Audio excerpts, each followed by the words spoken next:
Welcome to Justice is a Process. And we are here with a special edition here, special video, where we are going to, by the end of this video, we are going to vindicate Franklin Tyrone Tucker. I have found a video that I believe, and I'm going to explain. We're going to watch it. We're going to go through it. We're going to look at this thing, and I believe that man that you see on the screen with Ty Tucker is the man that will vindicate Ty Tucker, because he already has. And there's a clip that absolutely puts this case to rest. And once that gets before the jury, one way or another, and I'll explain how it can get before the jury, this case is done. And, I think perhaps sometimes things happen for a reason, because Mr. Tucker, and again, I find it telling that Judge Jones admonished Mr. Tucker during the judgment of acquittal and said, we don't have Perry Mason moments, Mr. Tucker. That's not how the system works. Well, when Mr. Tucker gets done with this information, it's going to be as close to a Perry Mason moment as you can have. Because if he puts this in front of a jury, if they let this go to a jury after this comes out and it gets floated into the public domain, that jury is never going to convict Mr. Tucker. This is going to put to rest this whole thing, and we answer one of the biggest questions here and set it to rest. So anyways, obviously this circulates, you can tell, because Todd O'Quinn, that is Todd O'Quinn on the screen there with Mr. Tucker. This circulates around Todd O'Quinn. Todd O'Quinn is the key here. I put out a video a while back where I said Todd O'Quinn was the key, and I believe he is going to be the key here. And he had interactions with both of the assailants. He saw them, and he absolutely decimates the state's case from several angles, from him being able to have seen the first guy that left the treehouse, the white guy, whom he says and clearly says is not Tyrone Tucker, to having seen the masks of both individuals and clearly eliminating the state's evidence, which they're already on record with claiming that he had a Jägermeister gator, to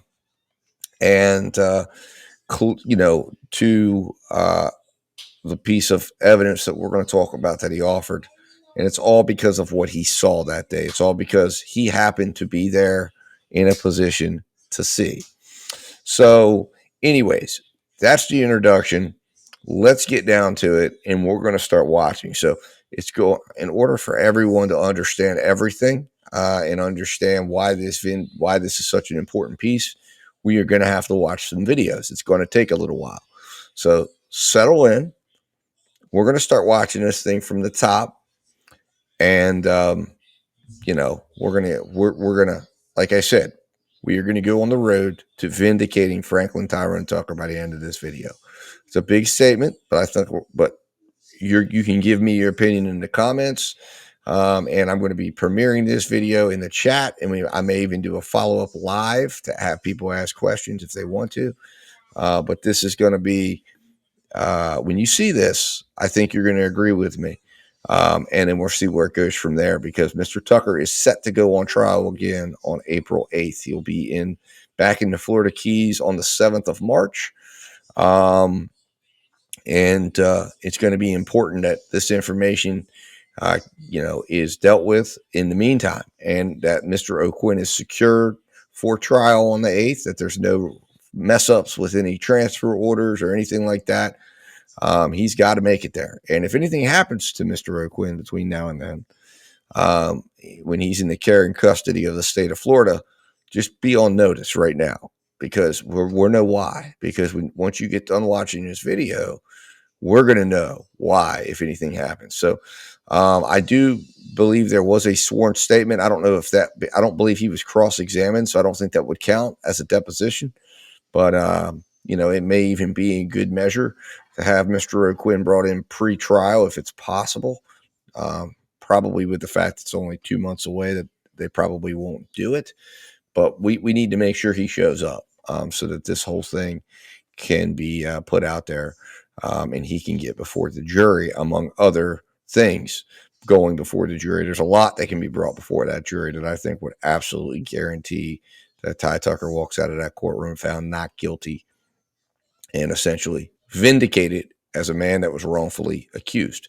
Anyways, lots of big statements there. Let's get down to the work and let's start watching. All right, so here we are, guys. We have the we're going to start out at the top. I want to start out and we're going to walk you through this entire evening of Todd O'Quinn because it's important to understand what he said when he said it, and that is going to be very, very, very important as we analyze this. So we're going to start out. This is the first. This is how the first interaction begins. Besides, there's a 911 call made by the young lady, Gabby. We saw her being talked to by Detective Pitcher in a previous video of mine. But she's right over here in the background. She's right here. This is her. I believe she's still on the phone. This is her boyfriend. And this is Todd O'Quinn right here. Okay. And he has run up here to the officer. He's standing here. He's breathless. He's just seeing everything. So I want to emphasize that what you hear out of his mouth now and what you hear out of his mouth in these initial statements, this is the most accurate information. Okay. Not what, believe it or not what he heard, not what he said 2 years later in a sworn statement. It's right now. And the reason for this, for me saying that, is because when he's saying these statements right now, he hasn't had time to consider anything but what he saw. Now, he might be making some considerations. He might be leaving some things out. Obviously, as we learn when we take this trip with Todd O'Quinn down the road of this case, we find out that, yeah, he was using drugs and making drug deals. So there's things that he's leaving out. But in his mind, he's leaving out the things that could hurt him. And he's talking about very clearly what's going on. And he's going to make statements here that he'll later roll back and retract, and he'll change a lot of it. But right now, I believe this is, as far as for the events, as he recites the events and what's going on, this is the most accurate statement you're going to hear, because he's doing it without having had any influence. No influence of the police, no influence of the other individuals involved in this case, like Paula or April or anybody else that he might have talked to, because he's floating all around. In this situation, he's just talking about what he's in raw emotion state. He's just making statements. So this is very important. So anyways, let's jump in here and let's start right here. Let me know ASAP. Scream for help. I heard somebody scream. I go upstairs. Copy. Just face down. Cool blood. Unresponsive. Hey, what happened? Tell me what happened. I don't know. I'm downstairs watching TV. 11:18. I have men on standby when you're able to advise. Roosevelt. I hear a scuffle. Okay. A scream. Okay. The homeowner who was sitting there with us says, I'm going to check that out. Okay. When he gets up, I hear another scream. Okay. I take off up there. Okay. To the top of the stairs. Dude is on him. Who is on him? Did nobody know? Skeleton mask. Wait, is it black, white, tall, skinny? Yeah. Tell me what. No, I can't, because it's one. I saw the white guy take his mask off and ran that way. So there's two people. Two people, black guy. So then I go black back in guy there. and a white guy. The other guy's still fucking in there. What car? I didn't see any car, buddy. I was assholes and elbows. So far negative on a car. Possible suspects. White male, black male. All right, so as we're going through this, I want you to understand a few things here, right? There are assumptions being made. So if you just watch this video, you look at this video, and you hear things in a certain way. She just asked a question.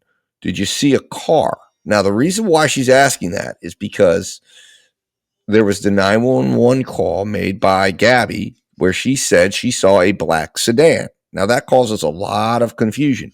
Now, what we've later come to find out, as we will find out, is there were a lot of people in that treehouse. And so there are a lot of people that could have been leaving that were not necessarily where this occurred at, but they were in other areas of the treehouse. So, but she's asking him. Now, remember, he's also, you got to understand, he's high on crack cocaine, okay, by his own statement that we will hear. He's in shock. And so she's asking these questions, but she doesn't ask, what did you see? See, she says, did you see a car? And he says a very telling thing, no car. He doesn't say no truck. He doesn't say no vehicle at all. He doesn't say no vehicles. He says no car. And let's play that back once here, because it's important to understand that when you're analyzing what he's saying or what he's not saying.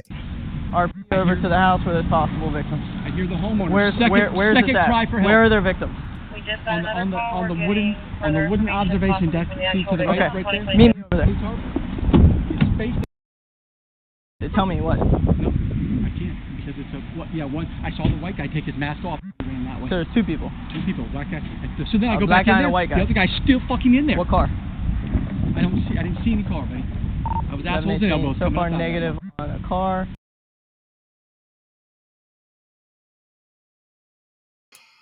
Now, see, there he said, I didn't see any car. He doesn't say I didn't see a truck. I didn't see any vehicles.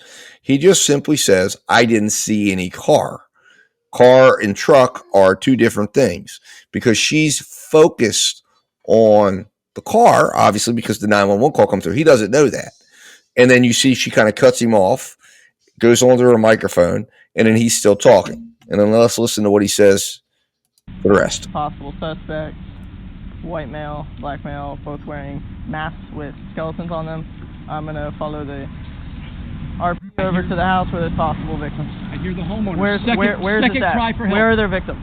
We just got another call. On the wooden. All right, so we're on to this next video here. So this, as I mentioned, this is the video that's going to be the one. This contains this is it. This contains the most explosive information. This is the one here, but I think we have to watch it from the beginning. And this is Officer Brady's body cam. Now, Officer Brady, we pick up with Officer Brady. He responds to the warehouse. So essentially what happens is Jenna Moeller responds to the scene. Police are on scene. Phelps, you're going to see Captain Phelps in this video. Prosecuting attorney Colleen Dunn is on scene. Everybody's come on scene, and they've gotten reports that the individual came and hung a left and went to a warehouse, and they're at the warehouse. So I want you to keep in mind that right now, they're right where these individuals are. In fact, you're going to see, we start out with them talking to John Travis Johnson. Had they pursued, and you're going to see how John Travis Johnson throws the police off, but you're going to also see how this young man and how this can happen. This officer multiple times doesn't listen. He just flat out doesn't listen. And he's making his own assumptions. He's digging, he's drawing conclusions, and he's making tremendous mistakes as an investigator. One of them being not listening and letting this, and not coming to conclusions, not trying to draw anyone into a conclusion he's already made, because see, he doesn't have a basis for a conclusion at this point because he doesn't know anything.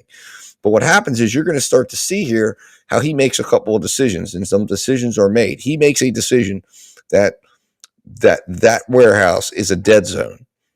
And once he digs into that decision, you're going to see how he begins to deflect off any information that presents itself as indicating that John Travis Johnson and Detroit were at that warehouse and that truck was used as part of this crime. Now, we ultimately know it was because we saw it there in the video. We see it arrive. We know it was there. But this officer doesn't know that yet. But he's going to pretty much ignore that fact once he declares this a dead zone. Once he finds out that that apparently, well, there were two Detroits. There's a white Detroit and a black Detroit. And the problem is the white Detroit is the one that he, I guess, believes is the one that was being implicated here. And Travis Johnson, knowing this, of course, because he lives there, he's around all these people, he uses that to confuse the cop. And once they figure out that Detroit is in fact in jail at the Key West jail, that leads this police officer to decide, you know what? Boom, none. It's a dead zone. This is not where it's going to be, and he goes away from there. Now, once it's, he's going to come in contact in his travels with other officers who are going to suggest, wait a minute, I think you're walking away from, a suspect here, and he's going to start to dig in because he doesn't want to admit he made a mistake. And that is a theme that's constantly running around. And many people say, how do people end up wrongfully accused of something? Well, it comes from tunnel vision from police officers. Because what happens is police officers are human beings like anyone else. They don't want to have to admit they made a mistake. The problem is that to be a good investigator, to be a good police officer, you have to admit mistakes because you're not right. You're not right 100% of the time. But if you're not willing to admit that, this is how this happens. You're going to see that in real time happening. And then you're going to see this officer miss the moment that vindicates Tyrone Tucker. So this is going to be the most important video right here that we can watch. And then we're going to watch some things from Todd O'Quinn to further bolster what I'm saying.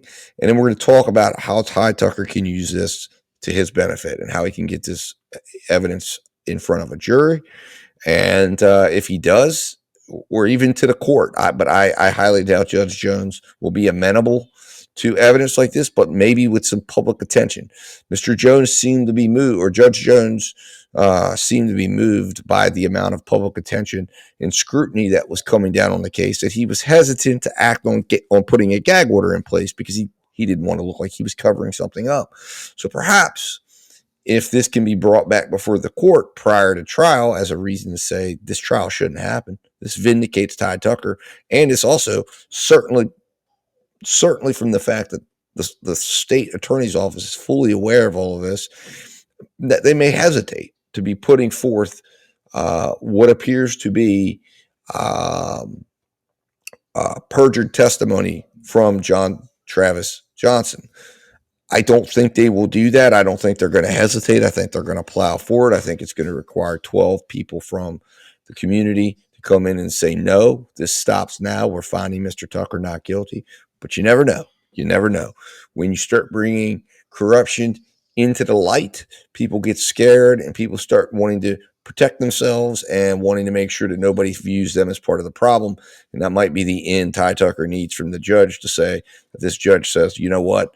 I need to insulate myself from the fallout that's going to come because of this. Anyways, without further ado, let's start watching this video. I'm going to stop it as we get to certain points and hear certain things and discuss what's leading up to the moment that we see the evidence that you're not going to be able to unsee or unhear.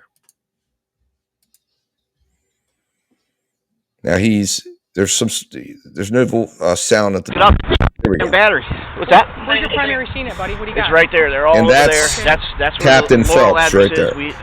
From what I understand, we got one confirmed signal 7, another severely injured, maybe another one stabbed. I don't know the exact numbers yet. Okay. But I basically, right now, I got a perimeter, outer perimeter for all Stock Island, anything coming out. Supposedly, possible suspects named David something or other. We just got. And he's in some warehouse on 2nd? Potentially some warehouse on 2nd, a red warehouse. That's why I'm trying to get the city units to relieve us so we don't have any communication and plainclothes issues to go in and penetrate that area so people can't find it. Okay. Well, as soon as he gets here then that'll be great. Really, I mean, if I can have you guys just do the outers while we go in to do the inners, and then if we need somebody, if we make contact, then you can go to a known point and we can get, together. So who you just saw there was Captain Phelps. And you got to be wondering, why is the captain on the scene? I mean, this was a strange thing in Detective Pitcher's deposition. He said it was a strange thing. But there she is. So let's keep watching. We don't have to worry about, and I prefer the people that come in. Well, you guys are all right in your mark, but uniforms better. That way no one knows friend and foe if we're going to go into that situation. But these guys, apparently they were knife fighting, so I don't think there's any guns involved. If they want to bring a knife to gunfight, we already know how we're going to handle that. Yeah, because they came out over ours that somebody got shot. From what I understand, it looks like. Can you advise his involvement? You don't recognize the suspect's name at all, huh? Evidently not. The patrol and I dealt with it and FC'd him earlier. We're in Detroit.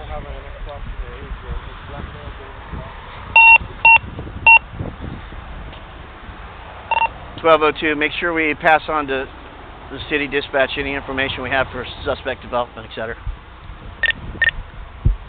This is 2nd right here? This is 3rd. 472, is there a vehicle involved or input? At this point, no. Yeah, I was just hoping maybe to give us some information that you know what we're looking for. felony. Well, so you're on scene. Advise if you have enough to get a canine out there for a track. You guys don't have a canine out tonight, right? No. City does not have a canine available. 1118, do we have availability for a canine track there at the scene? As far as I got females left on foot, unknown direction, and no vehicle.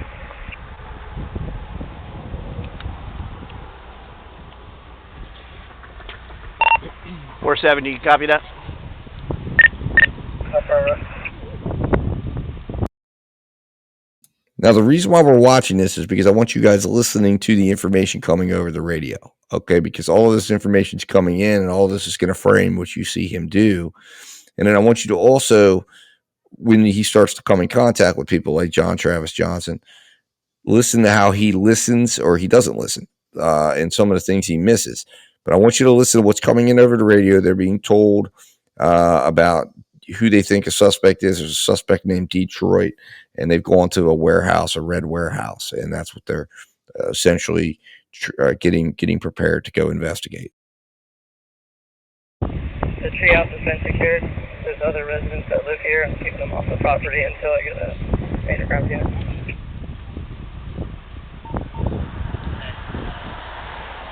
(1202 to 1118). Collect all the identification of any person there on scene, so they don't disappear. Copy that.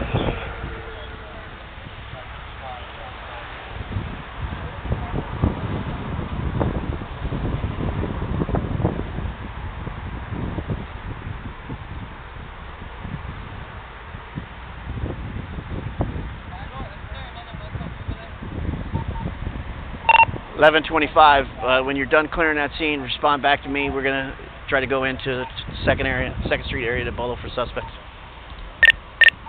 Responding back. Hey, how's it going, sir? 1201, what was involved. Perfect my FC is in jail.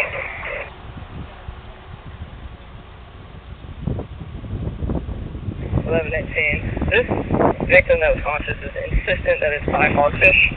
The only warehouse by hogfish is the Belmonte warehouse. Might be a strip boat worker.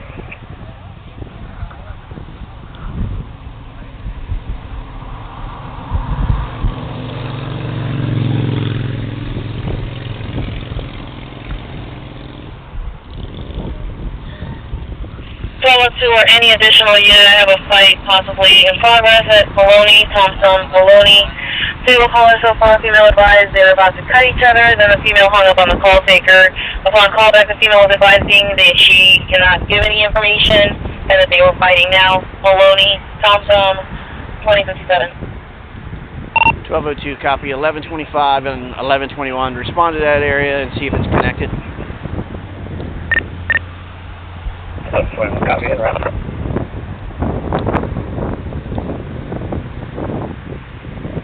2057.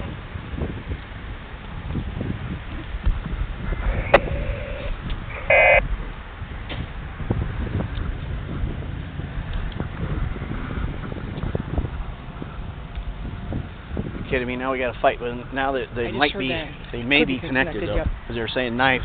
So like, then again, weapon of choice for Hispanics, knives. Yeah.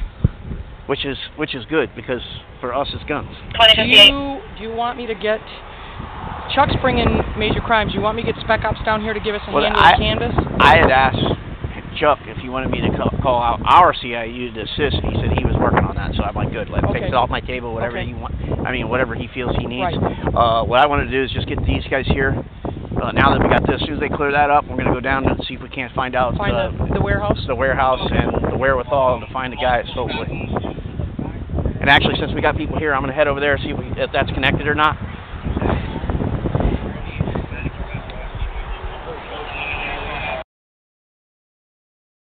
And you could see that was Phelps. That was Captain Phelps. And you can see how interested she is in this case, which again, Detective Pitcher acknowledged is very unusual. So she's over here. She's really willing to get special ops in to help with the canvas. She's willing to get in major crimes. You know, And again, Pitcher was like, what the heck? That's not normal for the captain of the police department to be down on scene like that. Now, I mean, that's coming from Detective Pitcher. Again, that's what he said. But now we're about to head down to the warehouse. So this was on scene, and now he's going to head down to this warehouse. You heard that there was reports of a fight going on, potential knife fight, and we never really hear these things. We don't know what happened with these things.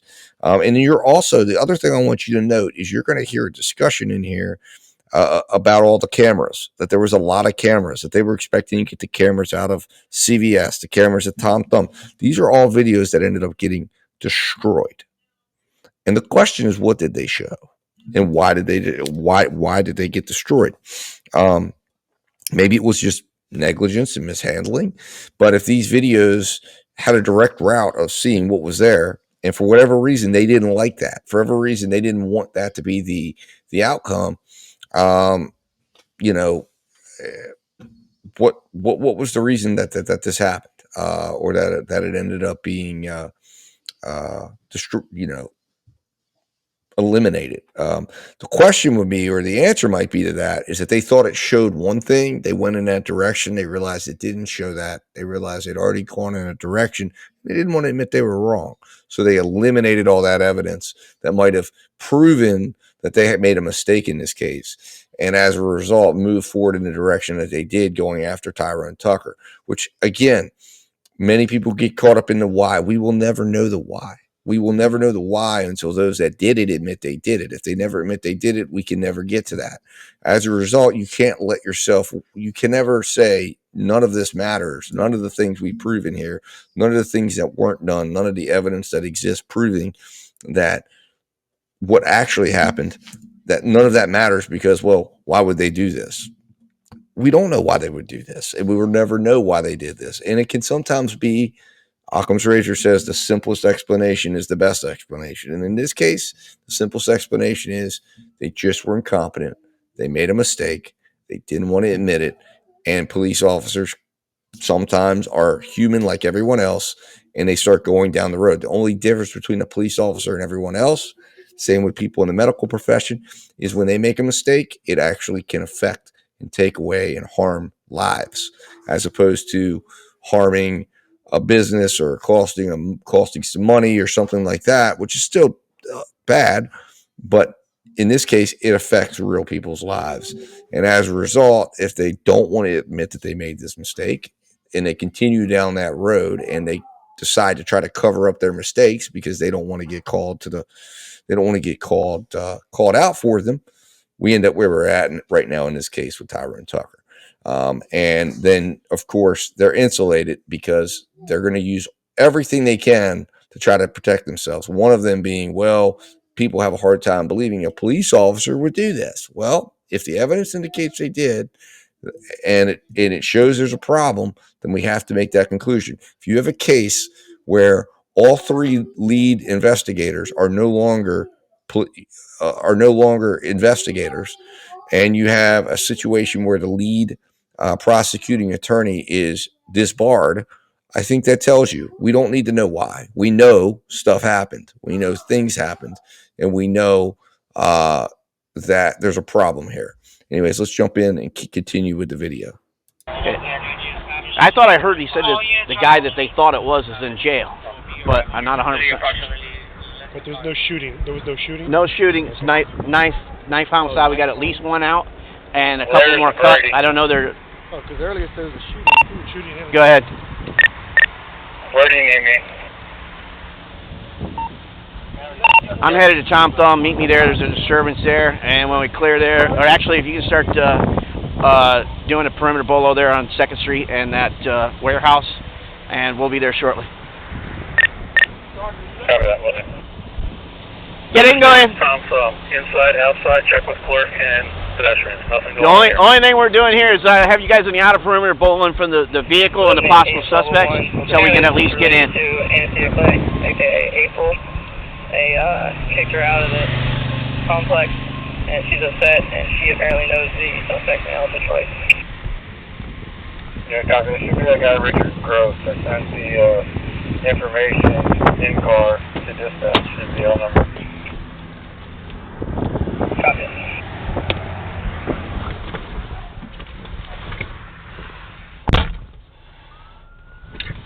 Good.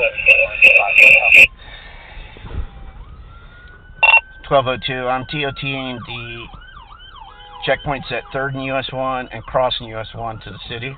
And I'm en route to Tom Thumb to assist there.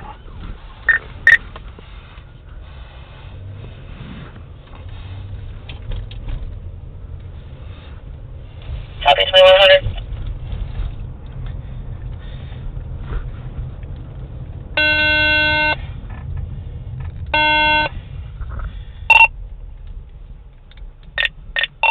(1202) to 1118. Can we get any kind of clothing descriptions on the subjects that were there from anybody?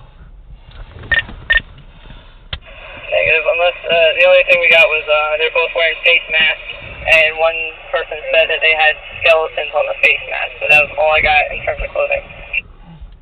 I copied that part. I'm assuming that.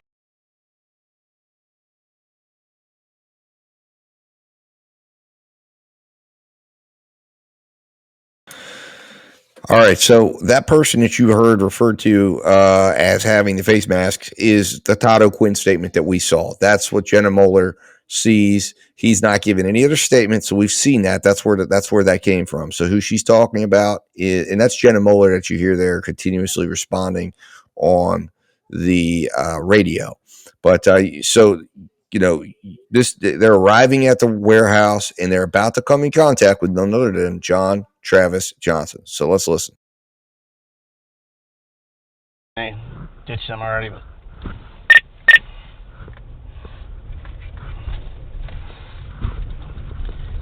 1202 to 1121, 1125. Just go ahead and stay there. Finish that call up there. See if it's related. Once you're done, respond to the 2nd Street area and Hogfish area for boloing. South Thumb's completely unfounded. Checked inside, checked in outside, and with pedestrians. Copy. Center Director 2101, 1125, and 1121 are back on the Stock Island CVS call 2101.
On foot near 6475 seconds.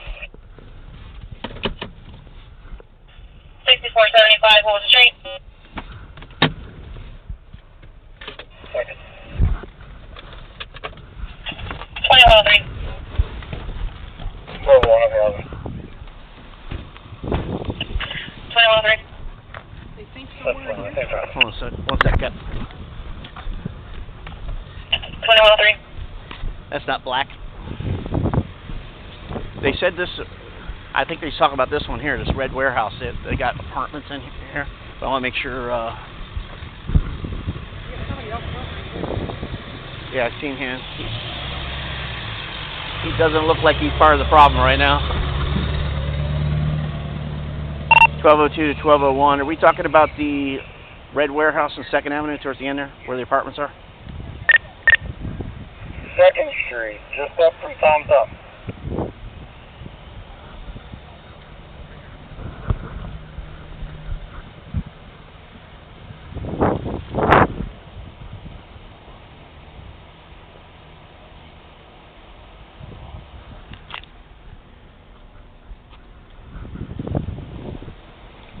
I believe we're out at the location you're talking about.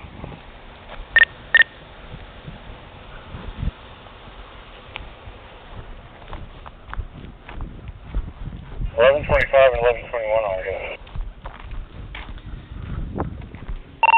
Copy. See a black car parked anywhere?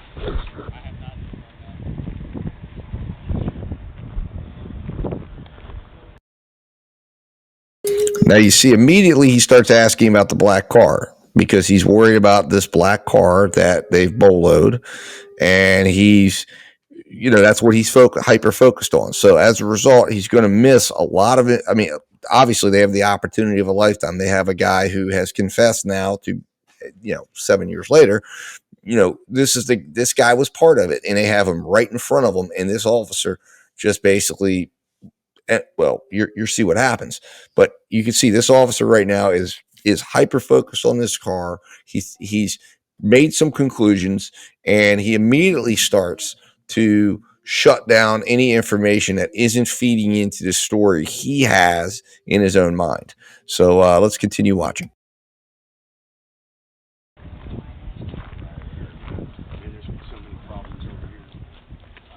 Hey, you want to go around the backside and hold that area there because it's all back and doors. That's John Travis Johnson you hear talking in the background to the police officers. And that's his truck that you're going to see. You don't have a middle name, sir? Yes, Travis.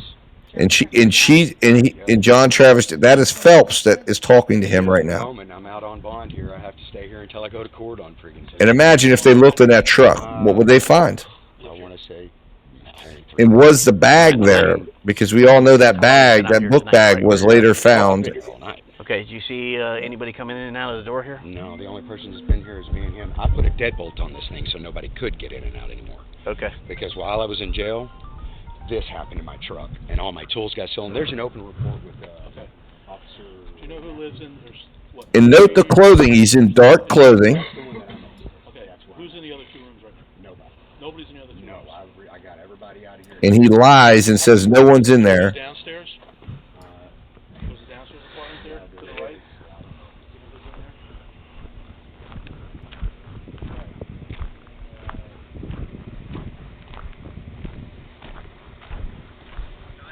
Hey, you called me. I told him to call you. I told him to call you. I got a shitstorm here. I got like things helter-skelter. I know that. I told him to call you. You hear me? This was our domestic, the downstairs. What's that? This was our domestic, the downstairs. Yeah, right. Apartment. But the same building? Same guy. Oh, the same guy. Downstairs apartment that we Stay 155 on. And this is when he. Where do you need me? I'm in South End College Road right now. And what this officer's trying to explain to him is that the black Detroit that they're talking about is downstairs in that apartment, and he's trying to tell him this. And of course, this guy is hyper focused on. Well, John Travis Johnson claims there is a Detroit, but it's not him.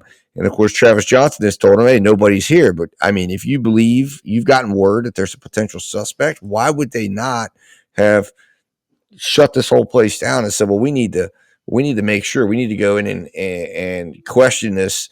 Not to mention that, one of the things you'd say is it's not residentially zoned. So there's various different ways they could have gotten inside this place and said, well, we need to get in and check this place out because, I mean, number one, it was illegally being zoned as apartments, which eventually I believe the owner was throwing people out after the search warrant got served. But they should have got a search warrant on that place, went in and shut, and absolutely they had enough at that point based on the witnesses' statements at the scene to have shut this down. They've got Captain Phelps on the scene. All these people are on the scene that you're seeing right now. And the question is why? Why did they not take this place over? And you're going to see it gets dismissed very quickly.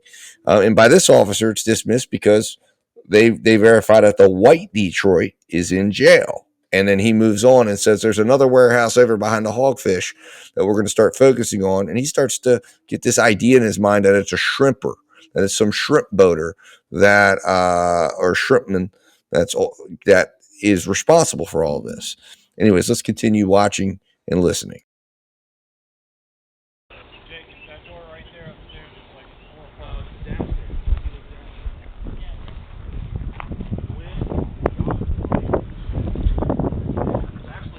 1202, revise last unit. Here 155. I'm on South End College Road. Where do you need me? Copy. If you could just penetrate into the Stock Island area and Bolo reference the black sedan and looking for the suspect that we dispatch got the name for or in the cat. Copy. I have the city on outer perimeter for Stock Island, and county units can penetrate in to try to Bolo for suspect. And we're out at the warehouse on 2nd Street trying to develop suspect information here. They have their own rear entrance. That's why I just sent Hall to go around to cover the back. I'm sure you're aware, but all those warehouse apartments have. Yeah. I think we probably 1202, I copied that. 1121's already around to cover the rear. So nobody's been in here, but we still need to go in here and knock. Yeah, they could have went in the back on their own. Well, that's what I'm saying. So, and maybe we only need one unit out here. Obviously, he's here already. I'll hold this. If you want to go around with Hull and see if the black sedan is anywhere in that area there, and then we'll go to, They could come out of their apartment and get upstairs. Right. I understand. So, hey, once you get there, I've got the interior locked too. once you get over there, okay, see if we can knock and announce on that door. You know where we were at. It's the one with the back porch. Yeah, I've got my door locked, this door locked, because the deadbolts were both gone, and there's an open report for theft. Have a rear exit? So I ain't losing nothing else. Right now, we're just looking. You know who we're looking for, though, right now? I mean, you know what he looks like? Mm-hmm. Okay, because I think if what he was telling me, it might be the same guy that I dealt with here before. I'm telling you, me and Pacifico came here, dealt with William Hernandez. He's like Detroit. But that's also David, my buddy David Gross. Right. He's in jail right now. Okay. For violation of probation. That's the only person I know that went by Detroit. Right. Well, and that voice you heard that says "my buddy David," now think about this. That is John Travis Johnson. Now he's just committed this crime with the real Detroit. He knows the real Detroit is in there, bloody clothes and all, right, in that downstairs apartment, and he jumps in there right away and immediately starts trying to confuse the police officer, and he successfully does, because this guy, the only way this guy's going to give any attention to this place is if he sees a black sedan. So he's asking him, check for the black sedan, and then John Travis Johnson gives him the piece of information that essentially pushes them away from this place and pushes them away from the fact that they could have solved this crime right now. Now, Tyrone's also in that building.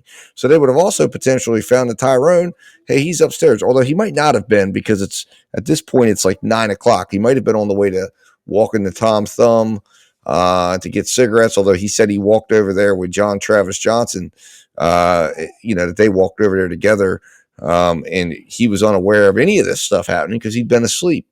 But the bottom line is John Travis Johnson is absolutely on top of jumping on, trying to deflect them away from figuring out that there's another Detroit. And this officer takes it hook, line, and sinker, because in his mind, he's looking for a black sedan.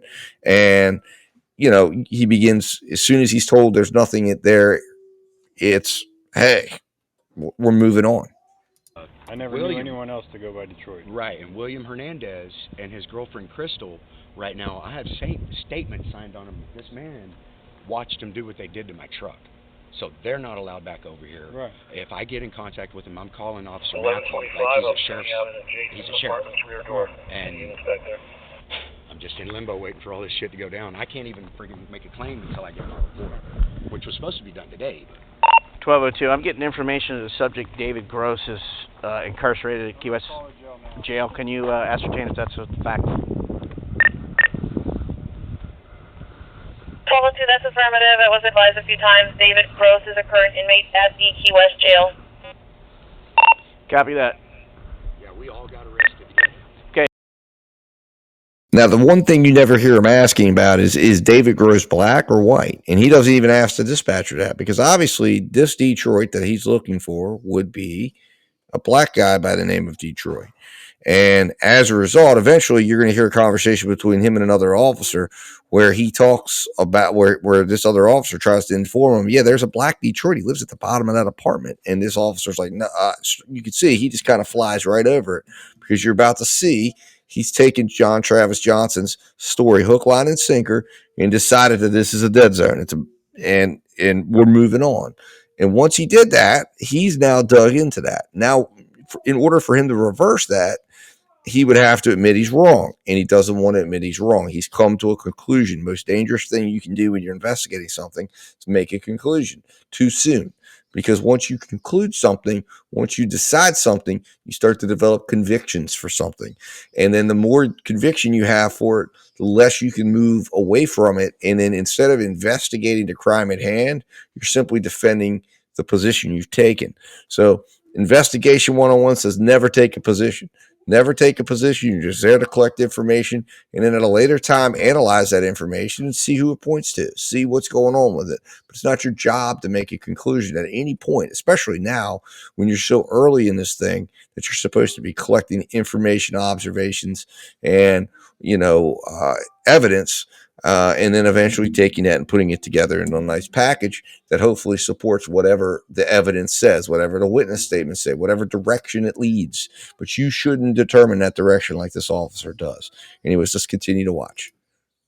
Okay, he's in jail. We just confirmed. So then we're. Matt's bringing a picture of another guy over that I guess he dealt with. They said something about this over by Front Street at 470. That's negative on a K9. It may be over at, a shrimper there next to the restaurant there on Front Street. Hogfish. The only thing is if he's on one of the boats over there, on the dock between. Well, that's what I'm saying.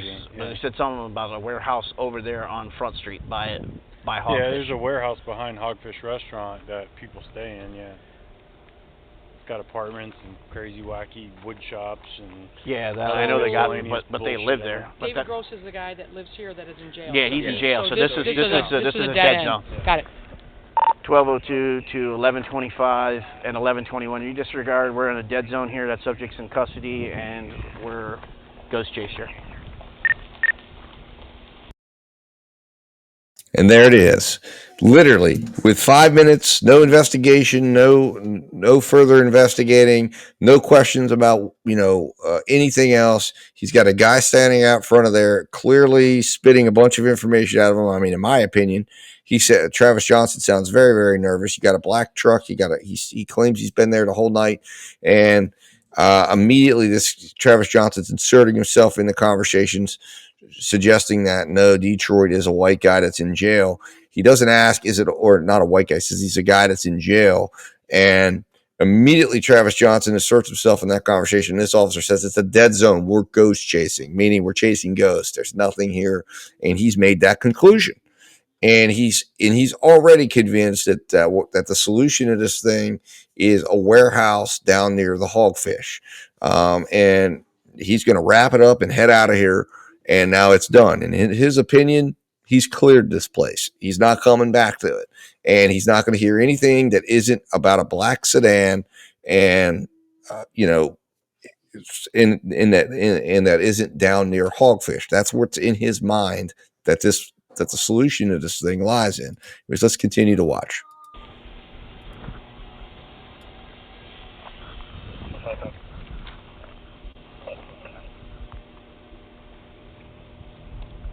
Is there a red warehouse down there, David? By the Hogfish? Sierra 475. Can you re-advise suspects in custody over here? Warehouse behind Hogfish. And it's a long. Negative. The suspect or possible suspect that we were looking for is in jail. So the David Gross subject, black male that we were looking for, going by Detroit, is not the same Detroit, and he's still at large, different subject. There's a couple apartments directly behind Hogfish. 1202 to 1121 and 1125. Move over to Front Street, park your cars there, and penetrate in on foot. I'm so ready to get the hell out of here. This is ridiculous. John, thanks for all your cooperation. Appreciate it, okay? No worries. I just hope you guys catch the people that did the shit to my truck, took all my tools. Actually, I remember the complaint coming in. Yeah. Yeah, I mean, I called 911 the second that I he's not here. The guy that I knew. Send it. You know the little skinny guy, William Hernandez? The third helicopter to Hanger has a light that we can use to light up the area. Do you have a need for it down there? Goes with this Hispanic girl. Not at this time, only because we're poking in the dark. We have No real name of any suspect right now. We thought we had one. That proved negative. It's possible that it's a shrimper or something like that down on Front Street. We're going to start hitting that area and shaking around on trees, see what falls out. I'm going to head over there with them. Copy. Actually, you know, if you got a plane car, if you want to just saturate, hit every street in Stock Island, starting from here and working your way over. Detroit kid is? No, we thought we had it. We were dealing with a guy named Detroit, and that's the one to jail. So it's a different guy that goes by Detroit, but he's supposed to be a black male. They were wearing masks with bones on them, or skulls or whatever. So obviously they're probably taking them off. Okay. We have no clothing description, but it's a black male with a white male, and they were in a black sedan. That's all we got so far. Yep. But if we can saturate, start from one side and work all the way to the left, or who else is with you? Dave's coming. Okay. So the amazing part is if he's listening to himself here, black male with a white male, okay, named Detroit. They're sent down to this warehouse. They're said that they came in the direction of this warehouse, which is why they came down here. And yet John Travis Johnson fits the description of that white male. He's standing there with him. The only thing is they don't know where the black sedan is, which of course one would tell you that maybe the black sedan's gone because maybe he knows where this Detroit is. Why? And then the interesting thing, if you listen to John Travis Johnson, listen, he's just been told that they're there investigating a murder, right? That they're trying to find a suspect in a murder. And John Travis Johnson sitting there like, I hope you find the person that got my tools. I mean, most people, again, most investigators would find that to be suspicious for the simple fact that he's trying to avoid the subject matter. Like most people would have been concerned and shocked and been like, holy cow, he wants to put distance because he's worried. He doesn't want, a guilty person wouldn't want to associate themselves with the crime that just happened that the police are there investigating. An innocent person would be appalled by it. I'll help you out any way I can. Instead, all he's talking about is his tools. He's trying to distract the officer off on that as if like to say, hey, this is the most important thing right now you've got, but they're there on something much bigger. And then you got Phelps says, oh, thank you for your time. And something was weird about that whole scene there, in my opinion. But anyways, that's not the whole point of this, but but the point is this is how things like this develop and start to happen. You have this officer here who's missing key things that could have solved this crime. And it's either just due to just incompetence, or maybe there's something bigger going on here. Again, we have the captain of police on scene right there. She missed it. I mean, it's pretty crazy stuff when you think about it, that they had the guy that one of the guys that ultimately gets arrested for this, standing right in front of them with the truck right in front of them, with potentially even the evidence right in front of them from that scene. Not one of them decides to take a look around or is looking. I mean, maybe they were unaware. I don't know how much information was out, but I mean, that book bag had to be in that truck at that moment, because ultimately he took that book bag and put it in the air conditioning vent at a location that was, away from there. He took it away from the scene and hid it, in my opinion. So when you think about all of that being right there, I mean, that's the level. Like, what amazing incompetence is going on right now as the police have all of that right in front of them, and instead they're going in a completely different direction. They're missing everything. Right? Mainly because they think they've made conclusions and they're only looking for the things that validate the conclusions they've already come to. Anyways, let's continue watching. Get with him, and then maybe he start on that side, you start on this side, and start working in the middle. We're going to hit Front Street hard and penetrate there in this area right around here. Because this is the area they said they took a left and came back this way. So probably they took a straight shot to where they were going. Oh. A what? What'd you say? Black sedan. Yeah, black sedan. And I don't know if it's newer model, older model. Black sedan's all we got. But we're probably dealing with people who are impaired. Either self-induced or otherwise. Or take a stroll out to Robbie's. That's where most drunk people go and do stupid shit. And to Laurel Avenue, yeah. No, and to Front Street. Or Shrimp Road. Robbie's Marina.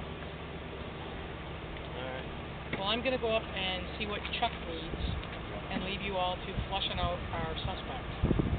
unknown suspect at this time, but yeah. If you wanna work with who's coming, you said? Dave. Okay. If one of you guys want to go to one side and one go to the other and just squeeze to the middle, and we're going to concentrate in this area, the Front Street area for right now, only because that was mentioned that they came down this way and possibly cover all side streets to see if anything's flushing out. All right. You know what? Are you guys gonna do the docks? You and Pacifico and Russ. Whatever you want. And then me and Bradley and him can go hit the shrimp boats on the. That's fine. Side just let them know where you're at, and they don't have comms, so closest make sure you guys stay together. Unless you all want to switch to Key West tack, because I can't find your tack 4 channel. You're gonna be with me. No, I know. Yeah, do that. Yeah, they don't have that. Which was that? Which channel? Zone 2. Oh, that Zone 2 switcheroo. Yeah, well, if they're here, then we should probably do that so we can get into. It's up to you. Well, if we're working with them, we need to. I mean, if that's why I had them on the outer perimeter, so we didn't have to deal with that. But if they're going to come into the inner perimeter, we need to, or have them with us. Yeah, that's what I said. We can go walk the shrimp boats. Yeah, just stay together. You guys are good. I mean, whatever you guys want to do. All right, we'll go walk the shrimp boats on Front Street. And then Just call where you're going to be at so that dispatch knows where you're at. We're going to hit front and clear all that area. The shrimp docks are all the way back there. You want to do the shrimp boats? Or you want us to go do it? Well, no, the 11. Well, that's where I was going to go. Oh, I got. Because the area behind Hogfish is a huge area. Yeah, no, I know that. We need more than that. Okay, well, you hit the area behind Hogfish, all back in there. That area back in there. We'll do the street up and then where the shrimp boats are. Okay. You see what I'm saying? Yeah. Because it's a big area, like you said. So. No, there's just a lot of stuff in there. So. No, that's a huge area. So. I have Pacifico and Hull headed that way now, and I'm gonna go over there with them. So we'll take. We're gonna go straight to shrimp box because they're in town, and it could be related there. And then. The only shrimp docks are the ones in front of Keaton Energy, the end of Front Street. Right, the end of Front Street. That's where we're gonna have. Might as well go poke right to there first, and then but there's also that area right there to the right there where that storage lot is and stuff. A little fast. So see all these cop cars? You think that would slow them down? Storage lot. Go ahead. I just got it from a passerby. There's 2 subjects on the phone by the Hogfish yelling about a fight they were in. Hear that? 2 people fighting on the phone in front of Hogfish. Might be them. They're about a fight they're in.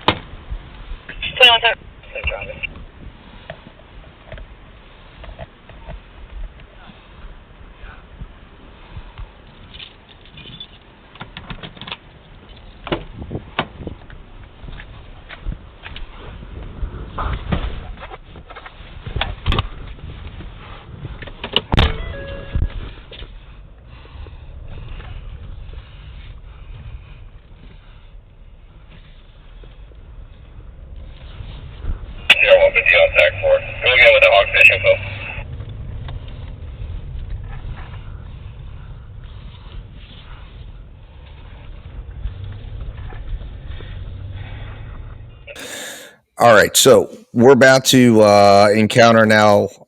We skipped a little bit ahead, but we're about to encounter now a portion of the video. Now, this is very important because this is the interaction this officer has with another officer who tells him, "Hey, I think I've got a photo. I've got information that I think that Detroit might be back at that warehouse." And this is where you're going to see how dug in this officer is.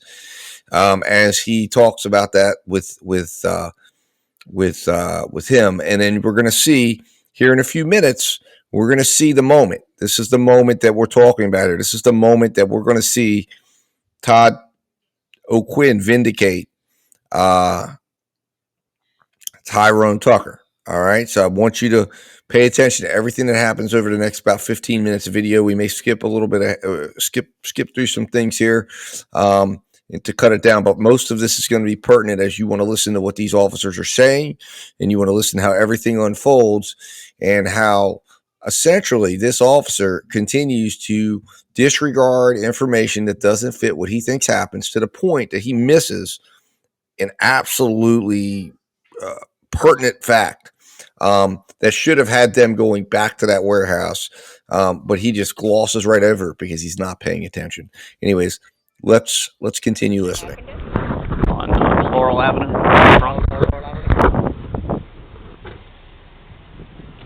The Detroit guy we were looking for is in jail. That's not the guy. Right, but I got a photograph of a guy that may be our suspect on my BWC right here. Oh, okay. But I didn't know. I mean, where's David at? David's down here.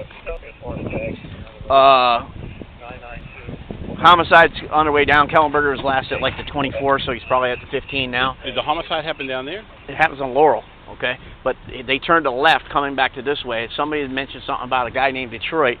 But obviously that guy is not the same guy. They were wearing masks. And driving a black SUV. And no, black sedan. A black sedan. Look. Black. Now, notice what that officer says right there. They got into a black SUV. So we have, obviously, they're talking black sedan. This officer heard from somebody black SUV, and this is going to become pertinent because, remember, a pickup truck could absolutely be mistaken for an SUV, and ultimately, we know a pickup truck was there because of the videos. So, first time now we see that black SUV. This officer corrects him because he's emphatic. No, it's a black sedan. That's the report we got. That's what we're going after. Now, let's continue listening.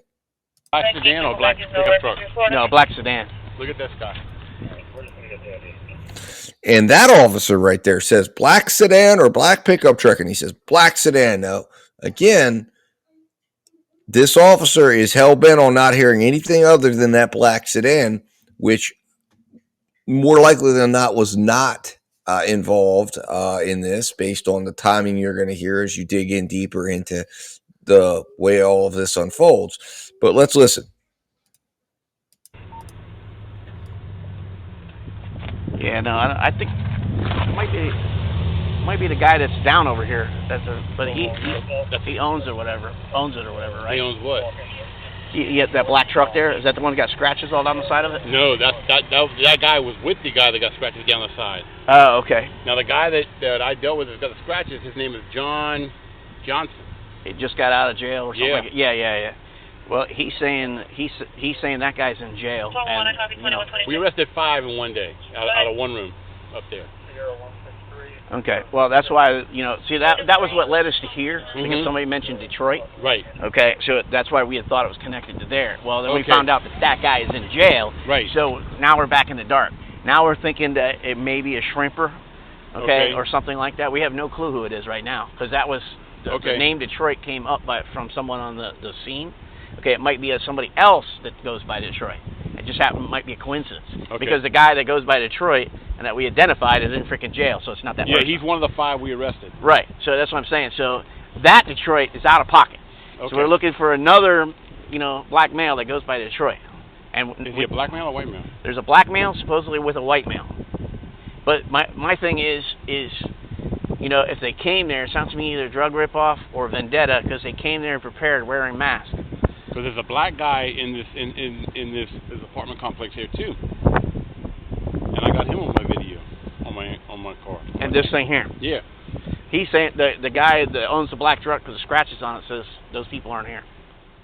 Now, I want you to focus on what just happened there, right? This guy's telling him there's a black guy that lives there in that building. And the first reaction isn't, all right, you know what? Let's head back over there, knock on the door. Let's get a warrant. No, he protests. Well, no, that guy, John Travis Johnson said, there's nobody left in there. So this officer's immediately dismissing, as you notice, he's immediately dismissing everything about what this officer's trying to do. This officer's obviously trying to say, hey, we need to try to go and, investigate this. There's a black guy down there at the bottom, and he's saying, well, no, John Travis Johnson said there's nothing. Of course, Captain Phelps cleared that as well and thanked John Travis Johnson. But, we have a report of a black guy and a white guy, black pickup truck, and this officer here is saying, listen, we got to there's more to this. But this officer here, I'm not sure where the ranking is. I'm not sure who, Officer Blake is, but clearly this officer just is defending. He's defending the decision at this point to have abandoned this as a site of any interest. And reality is, this is where all the interest should absolutely be. They should be they should have a search warrant right now going into that place. But again, They don't. We don't know the why. What we just know that is what is happening right now. They are ignoring the spot that actually has everybody that was involved in this in it right now. Let's continue. That no one's there except for him. That all those people got cleared out and arrested. The black man and the black woman live downstairs in the bottom apartment right there, that door right there. And the other guy lives upstairs. This guy here? No, the guy John lives upstairs. The one with the scratches on the Oh, okay, yeah. He said he kicked everybody out. Well, of his part. That's a different part over there, right? Yeah. All right. Well, whatever you got, we'll turn over to that mic, because right now we're shooting in the dark. We have no anything of what's going on where.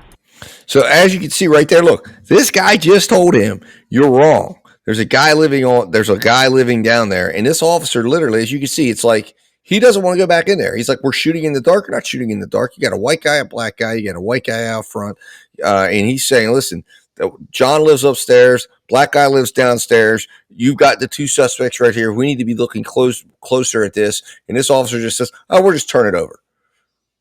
Why wouldn't you go investigate it? Why are you so adamant that there's nothing here? Why are you so adamant that you want to stop? And that, again, we don't know the why. We just know that's what's going on. And we know that this officer has dug in. And this is how things like this happen. This officer has dug in for no other reason than he just doesn't want to admit he's wrong. And this officer's calling him out and saying, I think you're wrong. We need to go in there. And this officer's saying, no, I've made the right decision. It's we're shooting in the dark. It's a dead zone, because he declared it a dead zone before he really investigated it. Because in his mind, it's a dead zone because it's a black sedan. And that's the only thing he can see. And he's going to ignore everything else. And maybe there's more to it than just his own incompetence. But right now, that's enough. I mean, his own incompetence is enough. His own lack of willingness to keep an open mind and investigate this thing and take in all information and look at all angles. And he's just very quick to say it's all done. No, but right now he is shutting down the angle that would have solved this case right then, right there, right in the first 48, when we know most investigations live and die in the first 48 hours of it. And this is why they die ultimately sometimes, and you end up making getting bad results or getting incorrect results because of stuff like this. But anyways, let's continue watching, because we're getting closer to the all important part here that we're all here for. So, but something was brought up about, and they're calling down here, he said two guys were down here arguing about a fight they just been in with a knife. So it sounds like either they may still be down there or this was the target area. So, okay. So my guess is. Do we have a 7? Yeah, I double check. He's at the hospital. Yeah, I don't know. They took 1202 to 1118.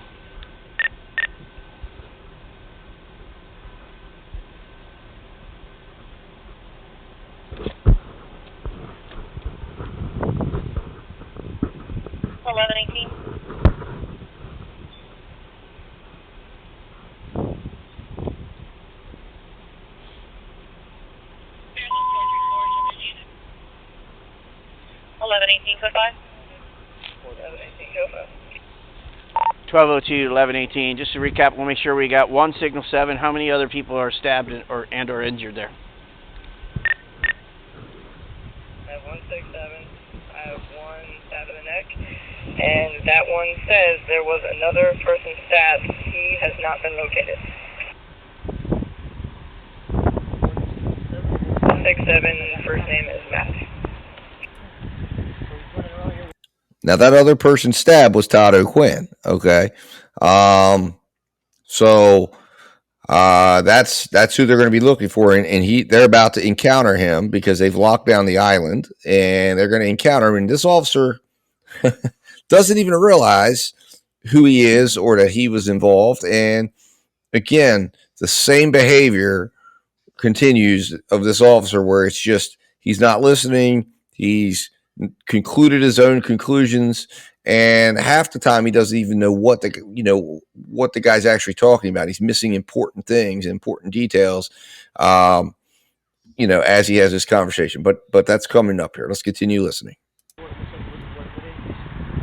Copy that. And the other subject stabbed in the neck, he's already ambulatory out, right? That was Paula.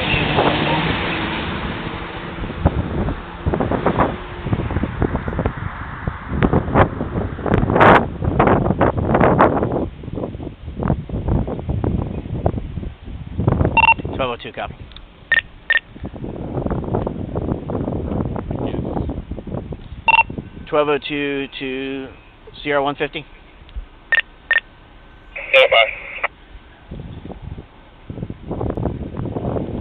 Re-advise. Sorry, go ahead. Yeah, maybe if possible, can we have one of your people to go over to the hospital and try to meet with the stabbing victim over there and see if we can't get any more info out of them as they get out, any spontaneous utters, etc. Yeah, working on it. Okay. Copy that. Any unit going to the hospital. The possible third victim we're looking for is Roger Rugged. He has not been found. Roger Rugged? Yeah, do you know him?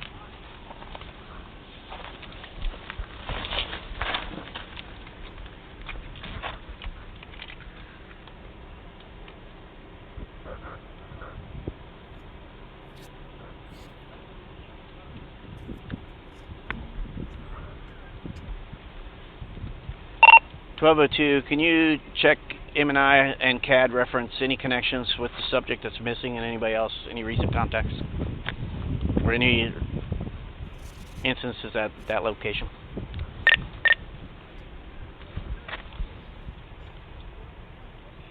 The one Roger Rugged that we found has a different spelling than what 1118 provided. Last address in M&I is from 2012. Now to clarify here, just to clarify, Roger Rugged, of course, some of you might say, wait a minute, no, she was talking about Roger Rugged. No, what it is Roger Rugged is the other guy. Remember, he's the one that testified in the trial and he got knocked around. But Paula kind of confused the situation with knowing Roger got knocked around. She didn't think he got stabbed, if you listen to her statements, but she believed there was another stabbing going on, and she wasn't certain who that was, but she knew somebody else had an altercation with the assailants. So all of this, of course, is getting thrown at the police, and it's all the wires are getting crossed, and they're believing Roger Rugged is the other stab victim. He is another victim in this, but he wasn't stabbed. He was beaten up, and he was hit in the back of the head. But now you're hearing them trying to locate Roger. Again, Todd O'Quinn right now is not at all on the radar of this officer, so he doesn't know who he is, what he's going to say, or anything like that. So he's still oblivious to Todd O'Quinn or what he might have to say, which is why, again, when he does come in contact with him here in a minute, he doesn't realize what's going on. Copy. But no recent contacts with anyone. Negative. Last prior contact is from February this year, bike stop. Copy. 1118, we have Anastia Clay on scene now. 0150 is talking to her.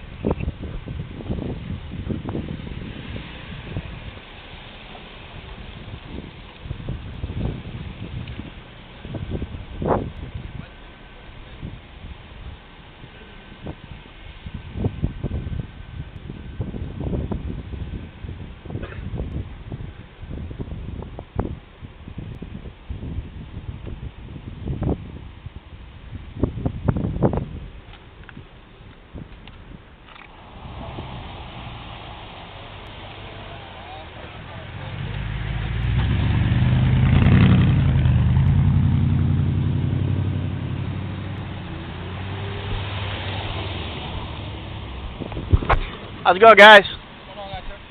You guys didn't see any suspicious activity? All right, so this is the moment right here that we've been waiting for, guys. This is the interaction that we're going to want to watch. We're going to watch it in its entirety, and it's going to go on for a few minutes, but this is it right here. So I want you to listen to everything that's said in this interaction as Todd O'Quinn comes up on this officer. This will be now, this statement is essentially the first complete statement he gives.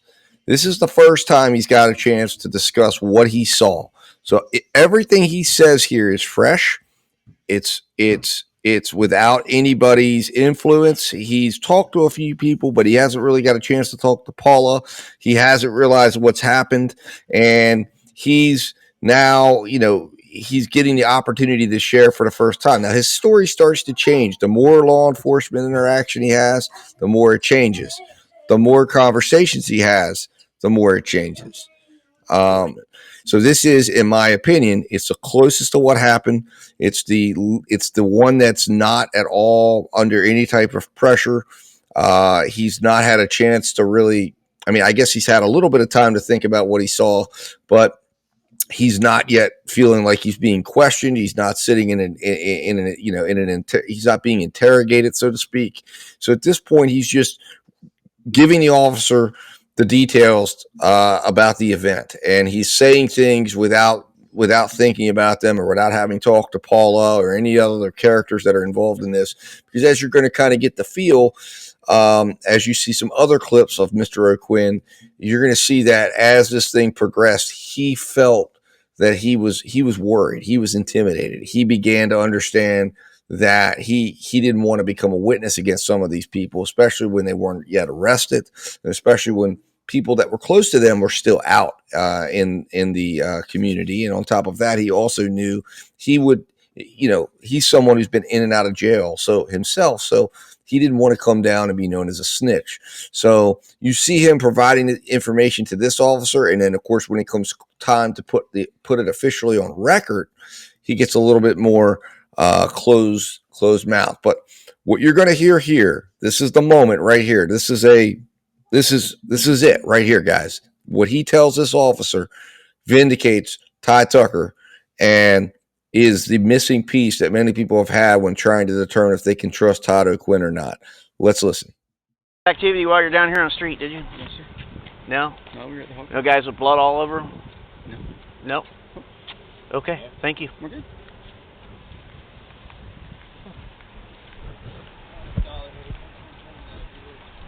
You guys know anybody by the name of Detroit? Goes by the name of Detroit? I've heard about it already. Oh, you already you talked to my partner down there? Yeah, April brought him to that house. Who did you hear this from? What you're telling me? I was there. Oh, you were over here? Yes, at that house, the same one where that just happened. Okay, where the incident happened? Yes. Okay, did they get your information? About a week ago, yes. But no, I'm not talking about now. I'm talking about a week ago. I was there. Oh, a week ago you were there. You're asking me how I know Detroit. Okay, gotcha. So all I'm right. at the house. April brings this guy over. Okay. Just some random black guy, pretty big, big head. What do you look like? I mean, black, very black. About what height? Typical nigger, dude. Come on.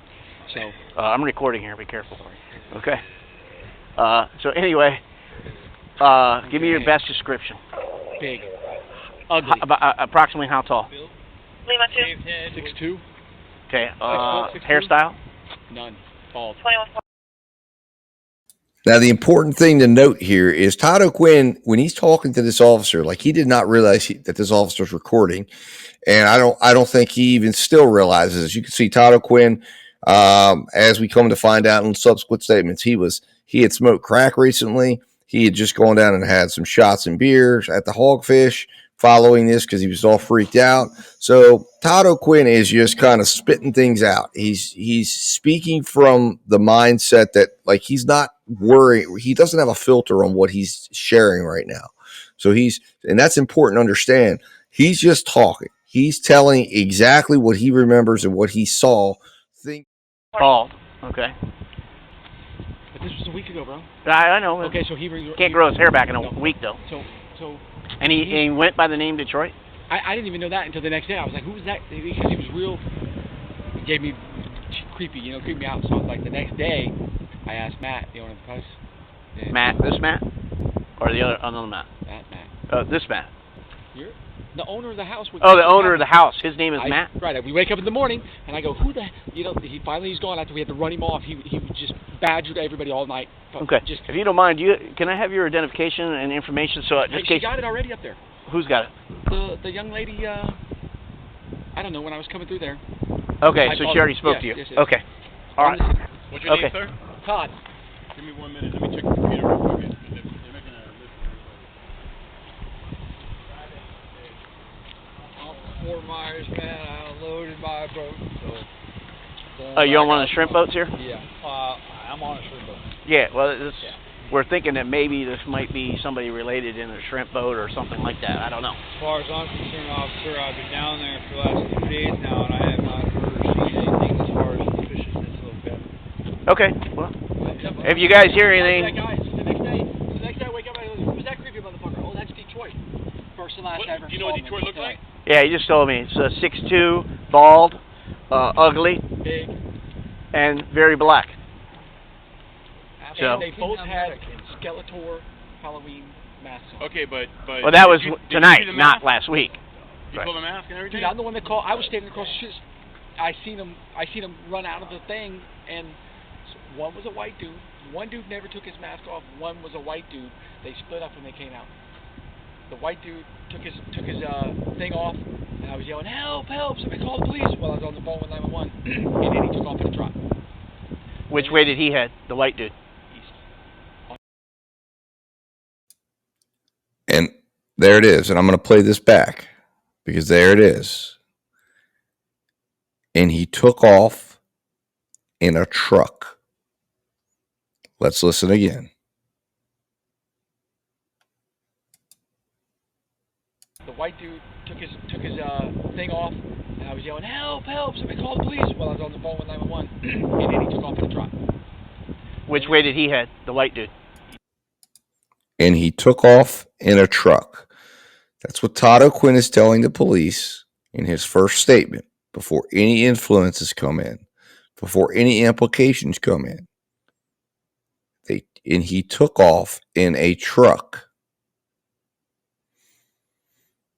He took off in a truck. And for those of you who are wanting to be sure that that's what he said, let's slow it down. We're going to back it up and slow it down.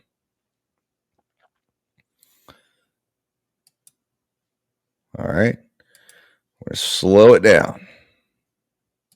Playback speed 0.25. Let's listen to what he says. Never took his mask off. One was a white dude. They stood up when they came out. The white dude took his thing off, and I was yelling, "Help! Help! Somebody call the police!" While I was on the phone with 911, and then he took off in a truck. Took off in a truck. Now, let me explain to you why this is such a significant fact, because Todd O'Quinn, his description of this white dude does not fit the description of Ty Tucker.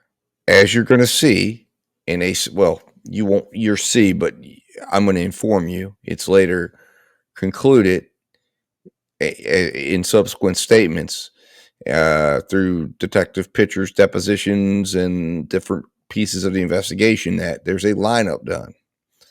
The individual that Todd Quinn points out in the lineup as most resembling the individual he saw was John Travis Johnson.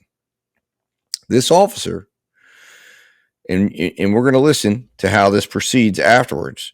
This goes right over the officer's head because the officer is trying to figure out what night he's talking about. At this point, he's not even sure. The officer's not paying attention. The officer's confused, kind of partly due to Todd O'Quinn. But this should have landed with this officer right here, that he just said the white dude took off in a truck. Now, this officer doesn't follow up with what color was that truck? What did it look like? Nothing is said because this officer gets focused on, are you talking about tonight or you're talking about last week? So the officer thinks he's talking about last week. Todd O'Quinn's talking about tonight. Of course, he should have thought he was talking about tonight because he's told me he pulls the mask off and it takes off in a truck. But this is it. Because if this statement were to be put before a jury, if Todd O'Quinn comes in and testifies, and again, what needs to happen here, the procedure is simple.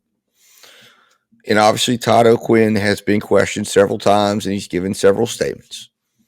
But what needs to happen is Todd O'Quinn needs to be made aware of this statement. It needs to be given to him as an opportunity to refresh his memory. He needs to be called. And when he's telling his story, he can tell his story as it is. He sees him going down the street, and then this can be brought in as either one of two things. It could be brought in as a prior inconsistent statement where once he testifies that he didn't see the truck, Ty Tucker can bring it in as a hearsay exception and say, here's this statement. Didn't you tell this officer this? On the body cam, and he can play the body cam footage right back for him in court, right in front of the jury, and show that Todd O'Quinn, less than 2 hours after this incident, is telling a police officer in the street that he saw the white man pull his hat off and take off in the truck. Now, if Todd O'Quinn sees his statement and it refreshes his memory, and he says, I now remember that. Now, the state's going to have to either say, okay, that's real, that he saw this individual jump in a truck and drive off. And if that's what he saw, right? Because remember, John Travis Johnson is now on record, sworn in, saying that Ty Tucker never made it back to the truck. And Todd O'Quinn is saying here to the officer, he's not saying I saw a white dude truck pull off and white dudes running down the street after a truck. No, he says he took off in a truck, completely destroying John Travis Johnson's testimony that was given to the court. Not to mention that he also says here, as we're gonna get deeper into his statements, there's no Jägermeister neck gaiter. He clearly states that. And he has contact with both individuals, or at least he claims to have had contact with both individuals, both assailants, to which he reports that both had on a Halloween mask, not a neck gaiter, nothing of the sort. Ladies and gentlemen, this right here completely annihilates the case against Tyrone Tucker. This vindicates him. This proves he's telling the truth. This proves it was not him at the scene. This proves that there were two people at the scene, Rory Wilson and John Travis Johnson, and that Rory Wilson is the man that comes out, otherwise known as Detroit. He's the one that comes out second, and John Travis Johnson is the one that comes out first. And Todd O'Quinn is the key to unlocking this case, destroying this case, and vindicating Tyrone Tucker. Now, the second way this can come in, as I was explaining, I think I got sidetracked there, is that if Todd O'Quinn decides, like I said, to tell the truth, on cross-examination, the state is going to have no choice but to confront him and suggest, as they did with Paula, that Tyrone Tucker somehow is trying to influence him or influenced him to change his story. Now, the prosecutor incorrectly attempted to introduce a prior consistent statement with John Travis Johnson, and Tyrone Tucker would actually have the ability to do the same with Todd O'Quinn, but he would be able to do it correctly, and it would be granted by the judge because it would come in under what's known as the pre-motive rule. In other words, if the prosecutor cross-examines this witness, suggests that he's lying, and suggests that it's due to fabrication or that he's changing his story, you are allowed to introduce a prior consistent statement, which you normally wouldn't be able to bring in, as long as it predates the alleged moment of fabrication. In other words, they would have been saying, then this would be textbook why this comes in, because the state would be saying, hey, Tyrone Tucker is getting this guy to suddenly change his story. And we can go all the way back 2 hours after he's giving a statement that says he saw John Travis Johnson, or he saw the white guy who resembles John Travis Johnson, take off in a truck. And that would be able to come right in, be played for the jury. And at that point, again, state's case is annihilated on top of the many other things that you would then be able to allow for Todd O'Quinn to testify to. Things that have been consistent throughout, things that have been, that again, if on cross-examination they would challenge, the whole statement would be able to come in where you hear him state Halloween mask, you hear him describe the two assailants. But this evidence is the best evidence. Now, you're going to see that when he sits down with Pitcher doesn't ask him about this. He never asks him, did you see a truck? Now, the next day, he gets into it, and by then, Todd O'Quinn has left the scene. He's gotten around Paula, and you can tell he's telling a completely different story than what he's telling the officers right now. Now, again, remember, Todd O'Quinn has, at this moment, he's drank some. He was smoking crack. He was, in a frenzied state. He was not, he's not in a state of mind where his memory of everything is going to be trusted. However, the more memories you capture when someone's in that state, okay, the better it is, because this officer's capturing this. And at this point, the point of what I'm trying to make is Todd has not yet sat down and thought of the ramifications of what he's saying. Now, I think as he sits down with Pitcher and he gets up there, he's protecting a little bit of the story. He's protecting the sides of the story about the drug use. He's keeping some things out. He's not talking about the gangbang that was going on down there right before this thing happens that he was involved in, which is what was really happening in the apartment. And all those things he's keeping out because, as he says, he doesn't believe it's relevant, and he's only trying to tell the relevant information that will lead to the capture of these individuals who did this. But also, he's fearful. He's fearful of Rory. He's fearful of John Travis Johnson, although I don't know that he ever knew him, but he's fearful of whoever that second person is because he knows what these people are capable of doing. Obviously, he knows that Paula got her neck cut. He knows that Matt Bonnetts is dead. He knows that he got stabbed, and he knows that also the people that he hangs out with, whether they're not going to like somebody who's snitching. This is a crowd of people who, again, as he talks about, they look for cops, and somebody new comes around, you got to vouch for him. So if he's sitting around talking to the police and snitching everybody out and talking about all the activities and pointing fingers, he will become a pariah. He will not be able to be down there hanging out with his friends, getting high and being part of the lifestyle that he wants to be a part of. So that's why when he comes back, no more talk about the truck. No more talk about he vacillates back and forth between sure about who it is, not sure who it is, because he's, as he says in the later subsequent statements, he's really struggling with the idea that he is going to be a witness in this case, and that he would be somebody pointing fingers at people within his circle. And he really doesn't want to be that guy. He wants to be more like Roosevelt, who just says, I don't know nothing. But unfortunately, he gets identified. He's talking. He's excited. He lets them know I tangled with the killer. He's technically a victim, so he gets put in a situation where he's got to give these statements initially. But listen, this is it, guys. And I don't know how this got lost. I don't know if Ty Tucker knows about this statement or not. I haven't asked him yet about it. I would assume not, because if he did, this would have come out. His attorney, well, you're going to hear where I'm going to play some clips for you of various different times that Mr. O'Quinn was questioned, but one specific one where Kara Higgins is questioning him. She asks him about trucks. And here's an interesting thing. And this is an interesting thing to state of mind.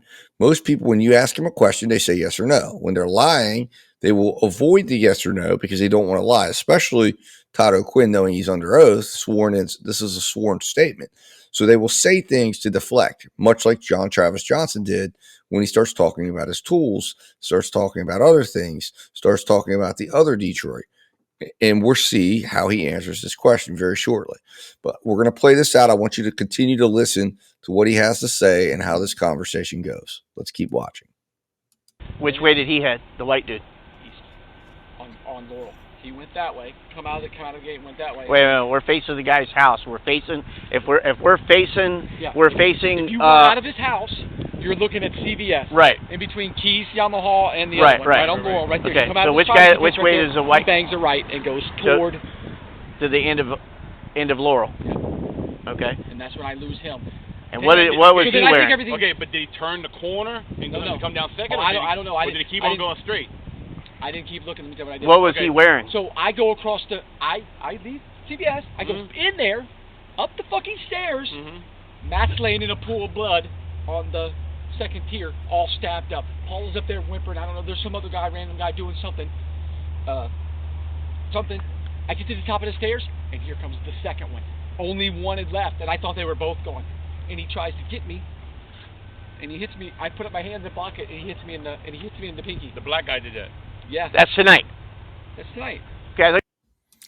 Now, this is important because by the following morning, he's telling a completely different sequencing of events.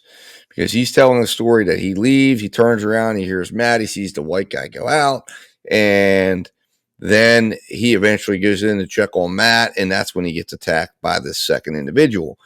Going forward, he shifts the blame off of Rory, and again, this is significant. Because, see, what happens is, in my opinion, he changes his story ultimately. And then, of course, once an individual like Todd O'Quinn who's using drugs constantly, who's shifting stories, he starts to believe his own lies or mistruths. And the problem is that story shifts and then he never gets away from it. And that is that he wants to say, I was not stabbed by Rory. I was stabbed by the other guy because he's worried about being a witness against Rory. That's what he's trying to avoid because that's who he's really afraid of, Rory Wilson. And he shifts it over to the other guy whom he has said he doesn't know, he has no relationship with, and of course he doesn't know John Travis Johnson.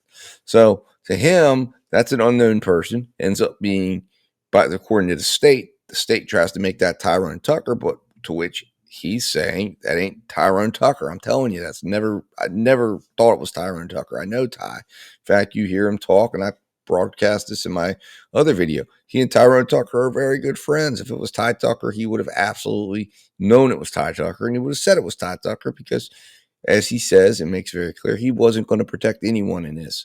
And again, he shifts some things around because I think he's afraid. I think he's afraid of having to take a stand against certain people. But in his opinion, he's leaving enough out there that Rory Detroit is going to get arrested. And he feels like whoever this other person is, whom he, again, like I said, he recognized John Travis Johnson as the person, as the other person, saying that was the individual that looked closest to whom he saw running down the street. As that first person that he saw come out. And as we heard him say to this officer, jump in the truck and get out of there. So, anyways, let's continue listening. So you said you were only there a week ago, not tonight. I was, but I wasn't. I just witnessed it. Okay. So, I told. And see, this officer, one other thing that we want to, that's significant here is this officer's, when that came out, when the truck statement came out, this officer, he wasn't paying attention. He's not even following along. Now, I understand it's confusing and things, but I mean, this just went right over this guy's head. Now, there's another thing that I think that comes out of this case that should be required is these officers should be required to review their body cam footage when they come off the street, when they come off of canvassing like this, when they're writing their report. Because if someone would have reviewed this body cam footage and been required to put what was in this body cam footage into a report, there would have been a report somewhere that would have had this information in it. Somebody would have heard it. But at this point, it's still early enough. It's only 9:43. This officer and the other officer should have been back down at that warehouse, searching that warehouse, and trying to find that the white guy in the truck, whom he said headed in the direction of that warehouse. But you see here where, again, right over his head. Let's keep listening. I told the lady So you were there when the stabbing occurred? No. Well, 470 after. Okay, hold on one second. I hear him yelling. 470, go ahead. I just go there and check. See what's going on. I know you're busy, but I need you back at the crime scene. We need to for an hour. get all the information we have. Get a formulated picture. I'm just repeating now. Copy that. I'll be there momentarily. 1118 is the only person I have there on scene. I also got a subject here that said he spoke to 1118 already, but he was there right after the aftermath, giving more information. I'm assuming you're going to want to talk to him. We're walking up there anyway. Okay.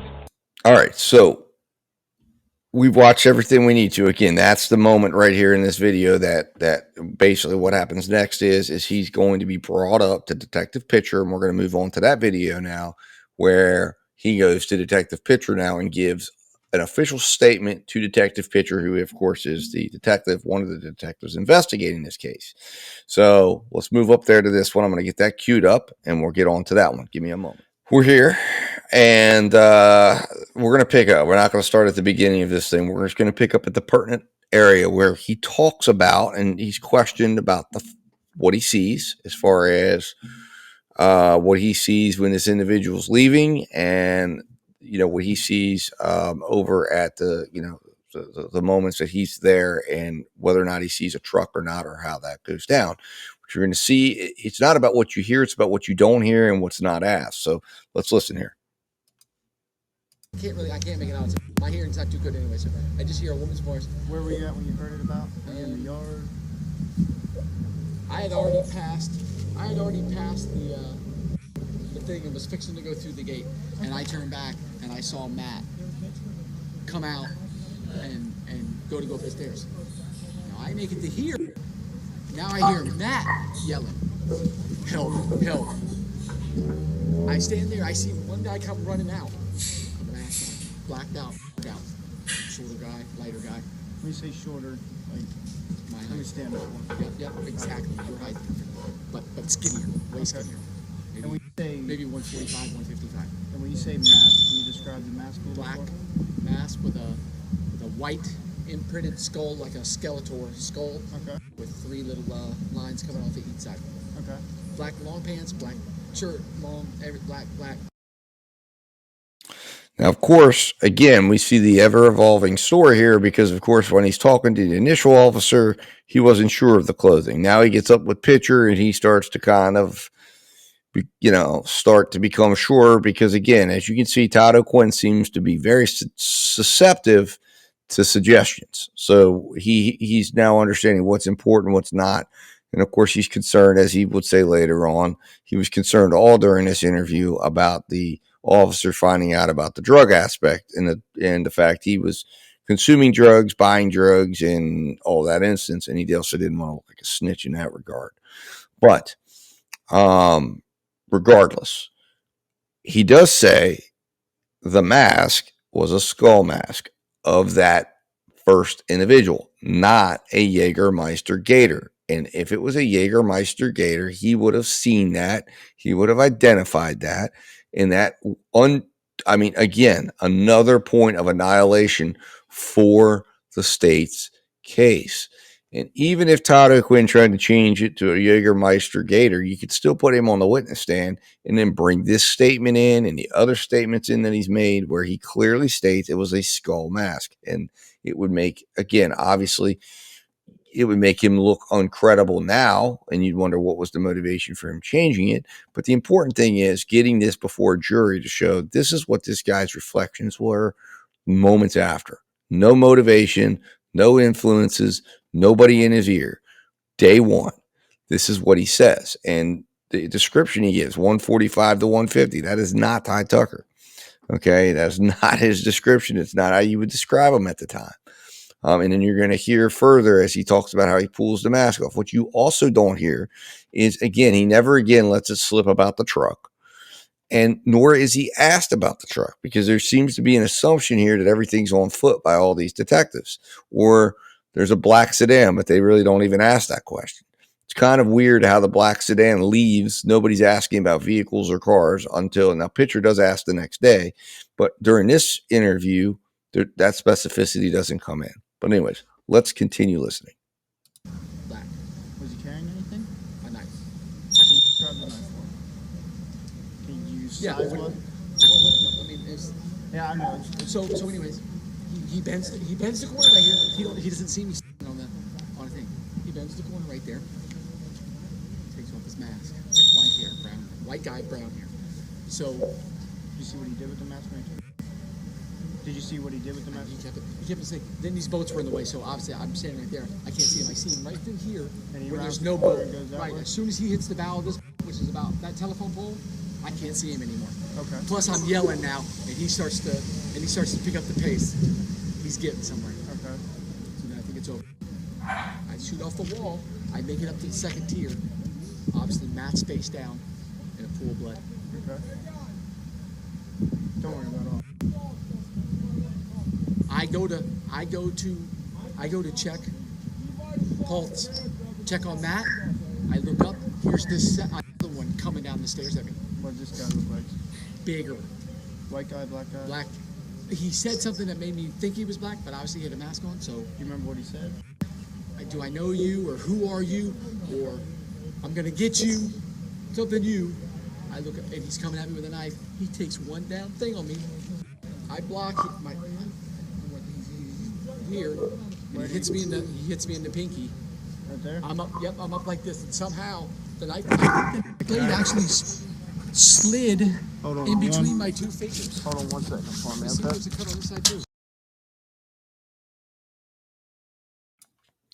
All right, so we're stopping here. This is we've heard pretty much everything pertinent we have. I've played this interview before, but there you have it. Now, the significant facts that we've heard here are that, and again, you're going to notice when we hear him talk about the incident later on, this is the last time he ever tells the story this way, where he says that the confrontation that led to his wounds and getting stabbed happened after he saw the white assailant leave.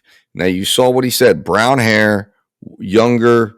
And again, as he clarifies later on, he'd say you wouldn't call Ty Tucker at that time younger, not the younger style that he's talking about. Now, John Travis Johnson, yes, he would call him younger, not Ty Tucker.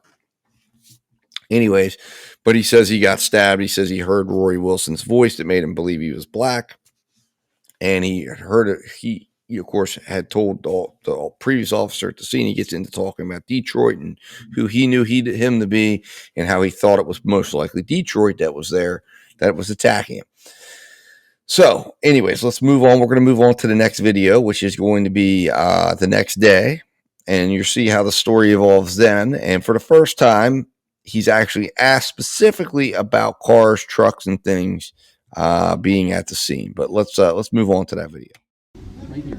Okay, and then what happened? Matt was here. All right, so And to get something. all right, so you go to CVS. Well, no. Matt leaves out first. Okay. Okay. I put on my shirt. I collect my phone, my headphones, and I'm probably a couple minutes behind him. He's already up there. I know he's already up there. Walk out. Now, I don't hear any more. I get about to the shower. That's a shower in that little thing right there. All right, let's go. Let's walk up there. Come in here. Now, I get to about right here, and I hear Matt, help me, help me. Okay. I turn, I run to the bottom of the stairs.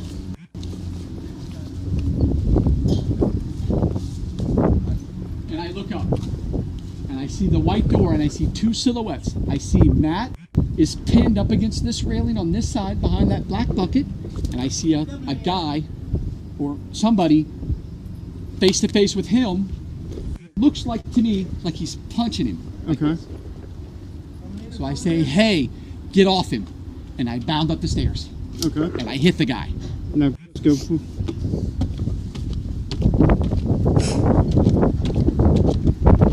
Where was he when you hit him? Top of the stairs. Right here. Okay, and then what happened? Matt was here. Okay. This, trying to keep him off him. The guy was here. Kind of, I didn't really see his whole body because he was like, and he was like this. Okay. And I came right here. I stood right here. Boom! I hit him. He turns on me and tries to come around the thing, but he hits this thing right here. Okay. And he comes to get me. I block. He stabs me in the pinky. Showed you that last night, right? Yeah, it's just it was dark, so I wanted to get. Okay. And then another bruise here, swollen here. I kind of threw my hands up like that, and I'm gone. Okay. I run up out of my flip-flops, and I'm gone. All right, across the street. I hear Matt fall behind Here me. we go. I hear Matt fall behind me, and I think it's him. Gotcha. You think it's the bad guy coming Yeah, I down. turn around and nobody's there. So then, but I see Matt. So I guess he somehow Matt got to be. He either pushed Matt or Matt fell. Whatever. I don't know how that happened. Because I'm assholes and doubles going. So I'm getting out of here. I go this way right here. Okay. I run up out of my flip-flops. Which way do you go? I go this way. I go this way. Lost my flip-flops. One there. I found another. One was at the bottom of the stairs. The other one was right out here. I come out here. See where that guy's standing right there on that ledge? Yep. That's where I go. Let's walk over. What's up, Red? Hey, can you excuse us? We're going to stand over here for a minute. Can we trade you spots? I stand right here where Red is standing. Exactly right here. Okay. And I'm behind the van a little bit. Like about here. I see the guy come out of the gate. Okay. When he reaches about that telephone pole, he pulls off his mask. And I see it's a white guy, thin build, with light brown curly hair, short cropped. Okay. Now, was he up against the fence? Was he out towards the road? Nope, he was right on the side of the road. He was just casually walking. When he pulled it off, I started yelling. He took one glance at me and he booked and he bolted. Okay. Okay. Now, the girl in the white pickup truck that called 911, I'm going back and forth looking. She's on the phone with the thing. Well, I know something is wrong with that because I already saw the blood before I left, and I know it was serious. So I said I better go back up there and help him. I make it to the second tier again. I go back in there, make it to the second tier. And he's face down, unresponsive. I feel no pulse. I didn't flip him over anything. I just shook him a little bit, and then another one comes down. There's two of them. I see another one down. This guy's a lot bigger, heftier, and he says what I told you last night. Who are you? Do I know you? Something. And he's coming after me. Or he's just trying to leave and maybe I'm just scared and he's coming after me. Either way, I haul ass again. And then this time I went into the parking lot and I didn't look back. And that was it. Did you ever go into CVS at all? Not in. I stayed right here with the girl and the young girl and the young guy that called 911. Right here.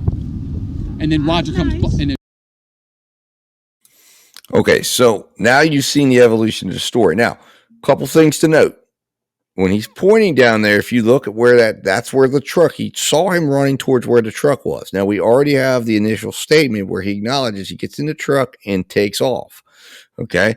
Now, here he's not offering up about a truck. He's not offering up about a car. We don't know why that is. We don't know if he's realized who it is. I think they probably had an idea who it was, and he's just not wanting to add that in because he's trying to give enough information that they can identify who it is, but he doesn't want to be a full-out snitch and the number one witness.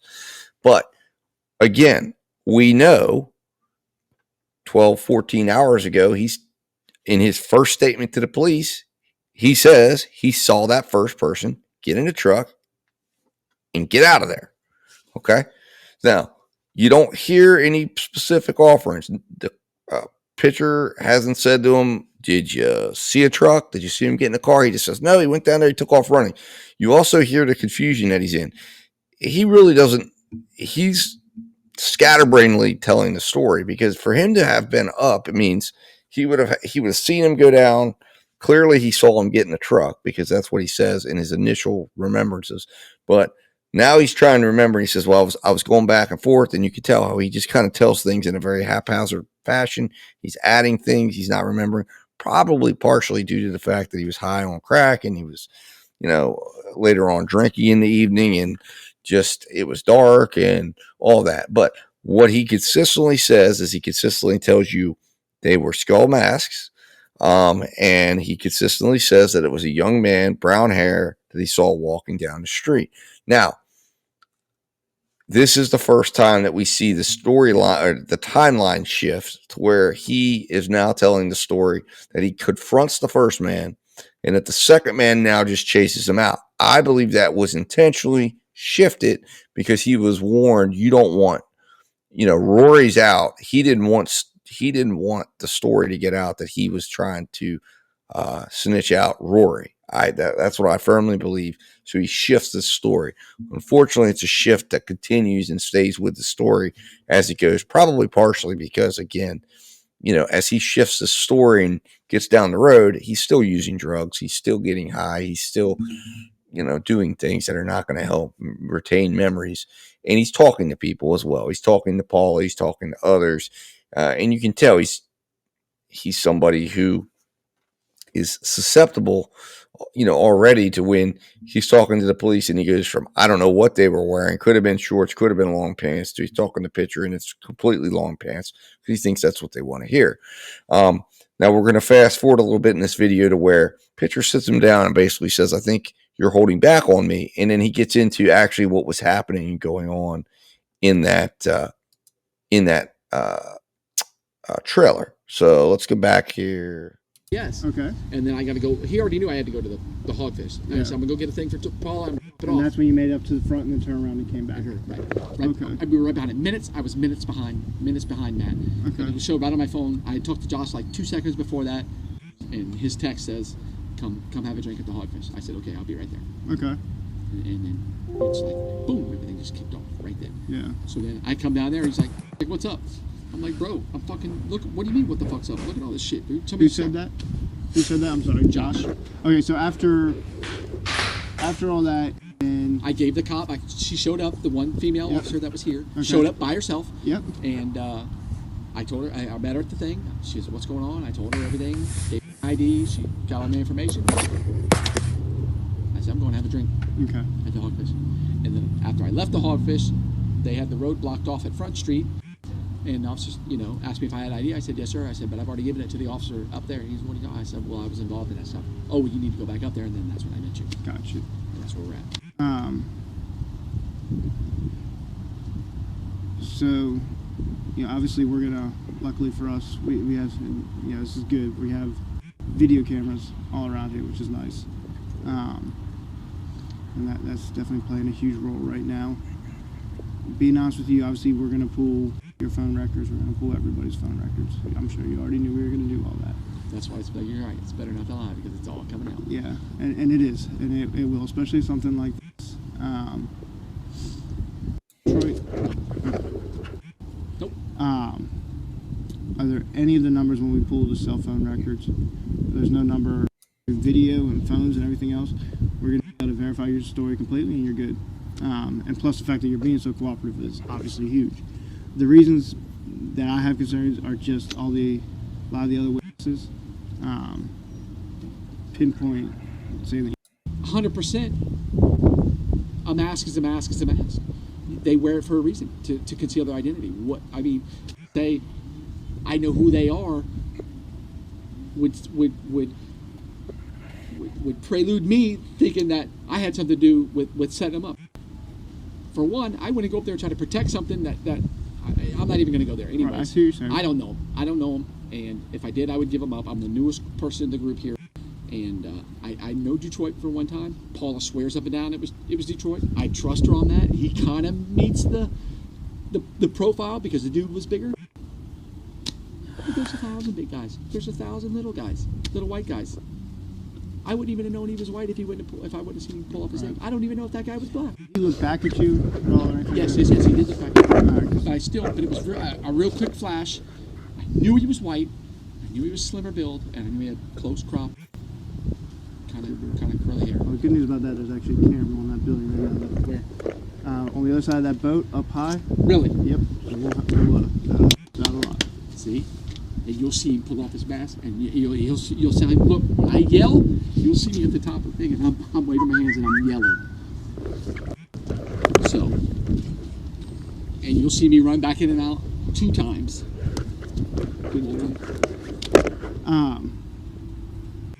Bro, if I even had an inkling of who I thought it was, you would have their name, number, address. I'd take you to them right now and get in the back of your car and do it. This Matt was a good friend. He did not deserve that at all. Right. Paula, you're in the game. You live by the sword, you die by the sword. That's my. Color hair, everything that we might be able to find her. She's on Facebook. I can call her right now. Perfect. I'll get her phone number once we get. Yeah, once we get the phone back. I don't know. I'm gonna shower up and eat, okay? A couple months ago, and was like, Yep. Oh, absolutely. Interested. So, but I didn't have her. I thought I had her on Facebook and Messenger, and I guess I didn't. And all of a sudden, she just popped up out of the blue. I was like, dude, it's my lucky day. I thought, I guess you were wrong on that. I guess I was wrong on that. So, like I said, we went there. Listen, we went there and partied. She didn't have any stuff. Roosevelt had a little bit of dope. Where like here, she didn't have any stuff, or did you meet her somewhere else first? No, listen. We dropped that little blue thing down right there, right? The little shutters that he had right there. Well, it's up now because we were in there naked and shit. Right. Before all that, we drop it down.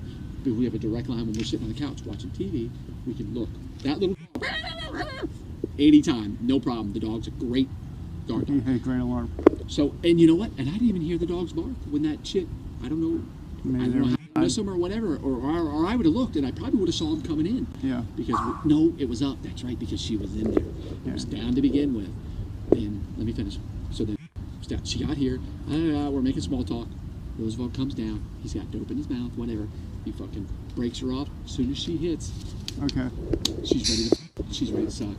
And then she's butt ass naked. So we lift the thing up, and then we stay in there about however long the dope lasts. She's all about whatever, and I'm in there with that. We're all messing around. It probably could have been a half hour, 45 minutes. Could have been an hour. I don't know. Excuse me. Run out of dope. She wants more dope. I text Paula instead of walking up there. I text Paula, do you have anything? I think she said no, but I might have said I need a 40 or I need 100. I don't know what I said. It was in the gist of things. But she texted me and said she didn't have anything. Okay. So I was like, fine. So then I was going to give the money to Roosevelt. Roosevelt was gonna, I guess, do something or whatever so that we could keep going with the girl, and then the shit kept going. Did you give Roosevelt the 100 or no? You never gave it to him. Nope. I never gave him any money. Okay. Nobody ever exchanged hands. Roosevelt already had the dope on him when he came down. So when he had the dope originally, yes. How much did you pay him for that? Roosevelt. Listen, Matt and I are watching TV. In first comes Roosevelt. Before Belinda? Or yeah. Okay. Yeah, because Roosevelt hangs out here too. Right. He comes here, gets his stuff from where wherever he gets from her, gets from wherever, and then he comes here, and he smokes, and he just chills here. Right. Okay. So he shows up first. Okay. Yada yada yada. What's up? Hey, what's been going on? He's working all week. Small talk. Next thing I know, here comes Belinda. Pops up. I'm telling you, it was right out of the blue. Belinda pops up. I said, Roosevelt. I said, this girl is she's down for whatever. Yeah. Roosevelt breaks her off. She gets butt ass naked. So he already had it on. Second, we all start like bang bang for jail. Right.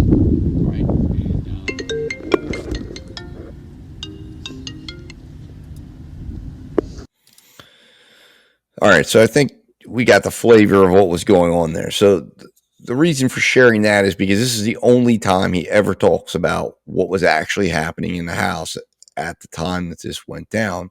So the reason why they were unaware of who went upstairs is because of the fact that they were in there with this woman named Belinda. They were having a, as he says, quote unquote, gangbang, and they're smoking dope and they're, partying basically.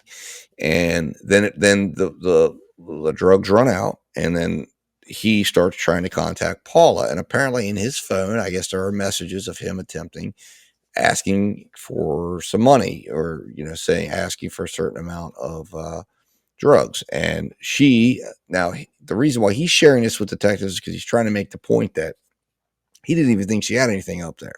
He doesn't think this was about robbing. He thinks this is about the fact that Anathea Clay set this up because of an eviction, which he gets into in depth in this interview. But that's not really, I mean, that's something that's pertinent to understand, but it's really not pertinent to understand what this means for Ty in terms of what Todd O'Quinn saw.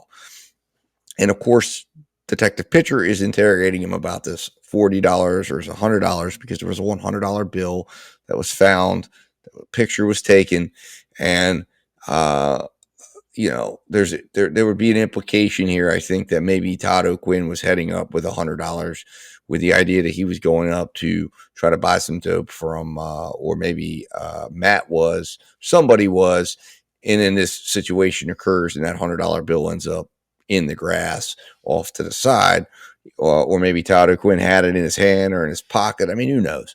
But that's what Pitcher's getting at, is because he's looking for some correlation with that money that they found laying on the ground. But the bottom line is, the point of this is that night, when he's making some of these observations, when he's out there in the street, he is, you know, not necessarily focused on every little detail. He's looking around, he's running up and down. So the idea that he couldn't even say exactly what direction that the white guy went. But what he can say is he recalls him being a white guy with brown hair. It wasn't anybody that he recognized.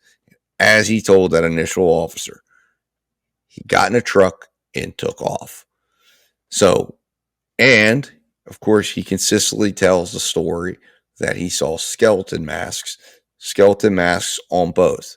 Now, like I said, we can't explain why does he shift who he attacks. Why does he say who stabbed him differently? I, again, think it has to do with the fact that you can see he's talking fast. He's really not wanting, he's wanting to tell them enough to get them off his back, but he doesn't really want to be the star witness of this case. And he certainly doesn't want to have to be snitching out anybody on the drug activity that's been going on there.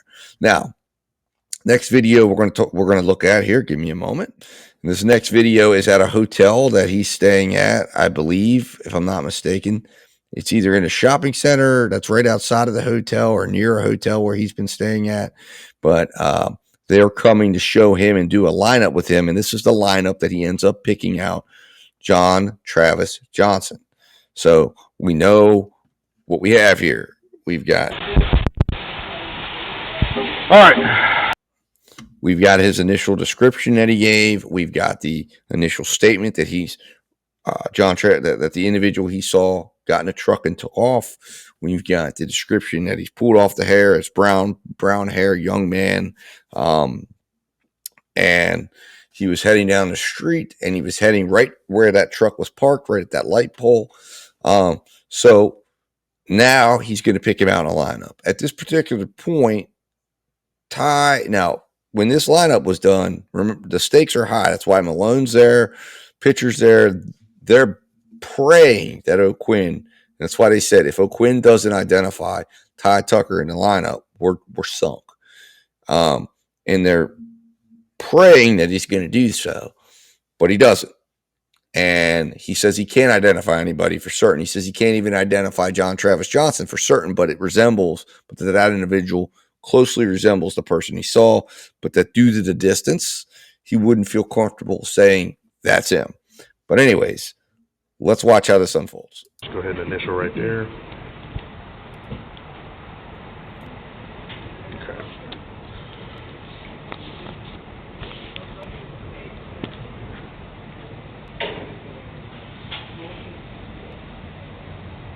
See, what I'm going off of mostly is hairstyle, because when he took off his mask, he was going away from me, and then when I yelled at him, he turned. I saw a quick flash of the face, but I already know the only one who would even be close hairstyle-wise would be this guy. No way he had big hair like that. No way long hair. Well, remember that stuff is subject to change. It can change. That's really my identification, because that's what he was going away from me. I mean, he like flashed me real quick. I could never in a million years do a facial lineup. He was, you know, 100 feet away. Glanced at me one time. I'm going by his hairstyle, which I know that's not a good identification, but it was. I didn't see his face. Okay. I mean, just for a split second. So I wouldn't even want to speculate on this right here. On any of them. Yeah. Okay. Even the ones he showed me the other day. The other ones he showed me were all older. It was a younger guy, close cropped hair, wasn't parted. It was just like all. Kind of like a fade around, you know, just kind of matty, bushy hair. Okay. But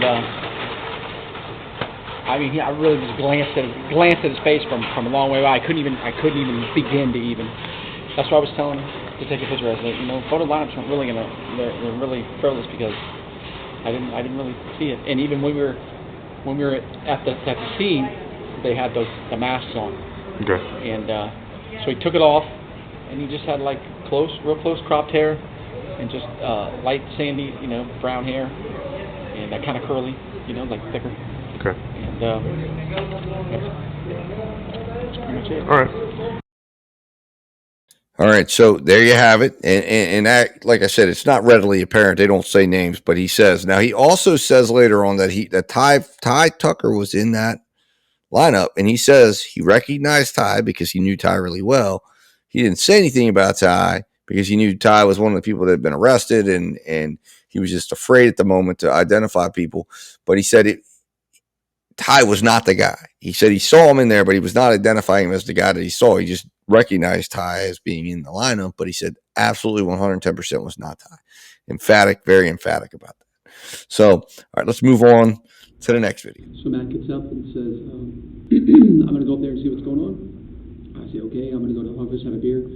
So I'll be back in a little bit. Okay. We head out the gate. He bangs a left to go up to the stairs to go up. I keep going straight to the fence, to the gate to get out. By the time I reach the gate, I hear Matt in a little distressed thing now. Now I break off from the gate, go to the bottom of the stairs. I look up, and I think I see the guy up there, and I think he's punching him. So I run up to the top of the stairs, and I hit the guy, and I say, hey, get off him, this and that. And when I do... Sorry. Hey, what's going on, Daniel? Hello? Yeah, can I call you back in a few? I'm just interviewing somebody at the jail. Alright, I'll call you back. Bye. So about the same time, you know, I hit him and whatnot, you know, peripheral vision or whatever. I see red marks on Matt that are like growing, you know what I'm saying? So then when all this happens real quick, I look back and the guy turns on me. He's got a mask on, and I see the knife. So then he takes a poke at me. I go up, blade cuts my finger. I turn around, he gets hung up on the railing, and I shoot down the 2 flights of stairs. Across the street to CVS, the back. I'm standing on the stem wall. And I'm yelling, help, please, help, you know, whatever. So then I see him come walking out. Hangs a right, heads down Laurel. Takes off his mask. I start yelling again. He takes off running. You know, then I remember about Matt up there and Paula up there, so I go back in. When I go back in, I get up to the second tier now. Matt fell from the third tier down to the second tier, laying face down, full of blood. Unresponsive, no vitals, nothing. So then I hear Paula whimpering. So then I start heading up the third flight of stairs to help her, and there's another. I see the other one, he says something, and then I shoot back down, out the gate, back to CVS, into the parking lot, the sign, don't stop, and call the police, and wait there on the deputy, and the female deputy shows up, and then that's it. Okay. And I know they were wearing masks and all that, except for the one guy that took his mask off when he was running away. The first one that you saw take off the mask and run away, he was a lot smaller than the second one. He was white. Okay. Second guy, bigger, don't know if he was white or black. Right. That's why it's, I mean, I could take you back to the chain of events, but that's about it. You know, the mask up and stuff like that, there's really no... Did any of them say anything to you? Did any of them say anything to you? They did. I forget. The second guy did, which was, you know, And I told him it's Detroit because he's the second one out of the place. But he said, I can't remember what he said, but it was something like he knew. Did you recognize the voice at all? Or? Kinda. I did. When you say real kinda? harsh, husky, Right. deep voice. All right. So this statement again, consistent with, well, he tells a similar story to what he had been telling, where this time now he's pretty entrenched in the story that he leaves, runs out, runs back, and sees Matt getting stabbed, which is not what he said in the initial case. Once again, he says he sees that guy running down the street. Now, again, never in this interview, he's not asked about does he see him get in the car. He just says, I saw him running down the street. It's as if he blocked that last part of his memory out. Again, if he were to be shown that tape of him talking to that officer where he says he got in a truck and took off, that could unlock a portion of that memory that I think he's locked away, because he's become so entrenched and he's so focused on a lot of other things that, he probably believes right now that he didn't see a truck, but he did see a truck. I think we could say that with a lot of confidence when you go back and you watch what he said to that officer, and that was right afterwards. And then afterwards, for whatever reason, he backs away from that, or he just forgets it, or just, he's not asked. It's not something he's asked. And then it just becomes, again, the officers and the police officers are suggesting to him. And again, he's very susceptible to suggesting, just like he was susceptible to suggesting that he goes from, I don't know what they were wearing, to they're all dressed in black, which is what the police officers were kind of insinuating was the situation and was what they would have thought it was. Anyways, we'll move on to the next tape. Let's move on. We're moving down the line here. Ask with, I know I saw the outline of like the indentions, the eyes, the skull, Okay. with maybe some white stripes coming off of it, or. Now, interesting thing about this particular meeting, this was done. Pitcher came and met with him. He's got Monroe County on. He was trustee status at this time, so he was actually working a job. I guess he was kind of on a form of work release, and they came to the job and pulled him into this room, and without his attorney present, had this conversation with him, to which he, once again, Todd O'Quinn, is talking. So this was a bit unethical and potentially violating the rights of Todd O'Quinn by having him in here, even after he says they had a conversation prior to the thing being turned on, where he asked about, acknowledged the fact that his attorney hadn't been contacted. He knew he had an attorney, and yet Pitcher's talking to him anyways, mainly because I think Pitcher's goal here was to get a story on the record that he recorded. That was, again, why do they keep coming back to him? I believe they knew about that body cam footage. I believe they knew how damaging he was. This is why Pitcher's hiding him. This is why they're trying to get as many statements on the record, and they dance around or go around the truck issue, because they knew he is the weak link, and he will continue to be the weak link.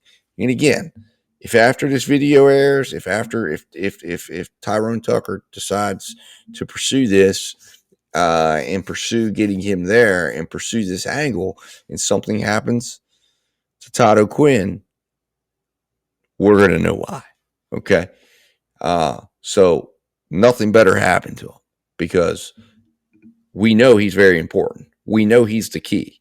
We know he is the key to Ty Tucker's vindication. We know why they moved him around and kept him out of the trial. We know why the judge became a bully and shut down Ty Tucker's ability to call witnesses, and ultimately won. But the good news is they didn't get a guilty verdict out of it. They did end up getting a mistrial, which gives everybody a second try. But this time, we've got to see Todd O'Quinn there. And this time, we've got to make sure it gets before the jury that he said he saw that guy get into a car, that he's pretty much, for all practical purposes, we could say he identified John Travis Johnson as the guy at the scene. We can also say that he consistently has refuted the observations of what John Travis Johnson said that that Ty Tucker was wearing, and also, Rory Wilson. He said he was wearing the demon mask, but he says both of them were wearing demon masks, Halloween demon masks. Anyways, let's continue listening. Other bone it was black and white. It's pure black with the white outline of a skull. And it was pulled up to. It was above. It was above his eyes. Above his eyes, about his brow, So you saw his face. I saw his face. All right. So then he turned on me, and he. Did you recognize his face at that time? And he recognized me, and he says, turned to me and said, "Hollywood, get the fuck out of here," and came to come at me. He had a knife also, and then Do you remember either one of the knives? What they look like? I know that's just shiny. Okay. I mean, they had gloves on too. Yeah. Here, my attention goes to her now. I, plead for help. I go back to the bottom of the stairs. I see Matt engaged in some kind of a physical altercation with a guy. Go up there, and see Matt, see him, see a knife. Guy turns on me. Says something. My name, Hollywood, which is what I go by on the street, and he turns on me, cuts me with the knife, tries to stab me, cuts me on my finger. I'm back down the stairs, across the street. CVS call the cops. While I'm standing on the wall at CVS, I see him come out, I don't know who it is. He's wearing a mask. Was wearing a mask the whole time, and I see him come out, takes the mask off after he gets about 50 feet, 75 feet away out of the gate in front of the outboard motor mechanic place, and I yell again. He takes off running. This time I don't know that there's another person up there. I think back, okay, Matt, now I got to go back and see. I go back in. Matt's on the second tier, face down, full of blood. I take his vitals, no breathing. I didn't feel a pulse. I hear Paula crying, whimpering, still up on the third tier. My attention goes to her now. I step over Matt or whatever, step around him, and I go up to third tier. When I turn the corner, I see Paula on the bed, and I see another figure on his hands and knees, like looking around on the ground. Okay, and I say, Paula, are you all right? And when I do that, the figure turns around, and it's Detroit. He's also got a mask on, but it's pulled up enough where I can see it's above his brow. Can you describe that mask at all? You pulled up? It was a skull Halloween mask with I know I saw the outline of like the indentation, the eyes, the skull, with maybe some white stripes coming off of it, or other bone, like it was black and white. It's pure black with the white outline of a skull. And it was pulled up to. It was above. It was above his eyes. Above his eyes, about his brow, like. So you saw his face. I saw his face. All right. So then he turned on me, and he. Did you recognize his face at that time? And he recognized me, and he says, "Turn." Looking, and then so when Detroit makes a move at me, I immediately back down the steps, and I'm gone until the female officer comes to CVS, and she tells me to stay there, and when he started moving, it was coming back down. It was, but I saw. Was there anything else unique about him, or anything that makes him stand out? Just bald head, which the mask was on the top, so I really didn't see that, so I really can't come. You don't see his face. Can you tell me why? Just for the same reason I didn't identify Tyrone in your lineup. They weren't in custody yet. I wasn't sure what was. Ask. I immediately referred back to the first time. He stuck in my mind pretty good because of I just got a creepy feeling about him from the very first time I met him. So I've got to ask. The other times I've interviewed you, you never talked about that mask being open. You don't see his face. Can you tell me why? Just for the same reason I didn't identify Tyrone in your lineup. They weren't in custody yet. I wasn't sure what was going on, and as you know, Paula and I bounced around from hotel room to hotel room for 5 days, and I even left the keys Key West to go to Merritt. I was just terrified, I understand. just of repercussions. And when you say you didn't recognize or you didn't identify, so that night I gave you the lineup of Tyrone. I saw him. You recognized him. Yes. Did you recognize him as the person that was there that night? No.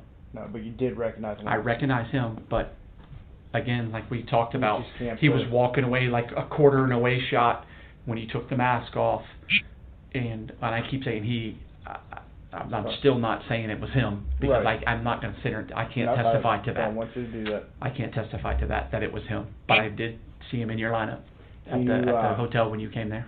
Can you tell me again about that mask? Do you remember it? The Halloween mask. It was Yeah. just a straight skull mask. The one that They looked. the first guy that came down that took it off. What did his look like? Do you remember? They were identical. They looked identical. Okay. Like they were no difference in either one. That's how.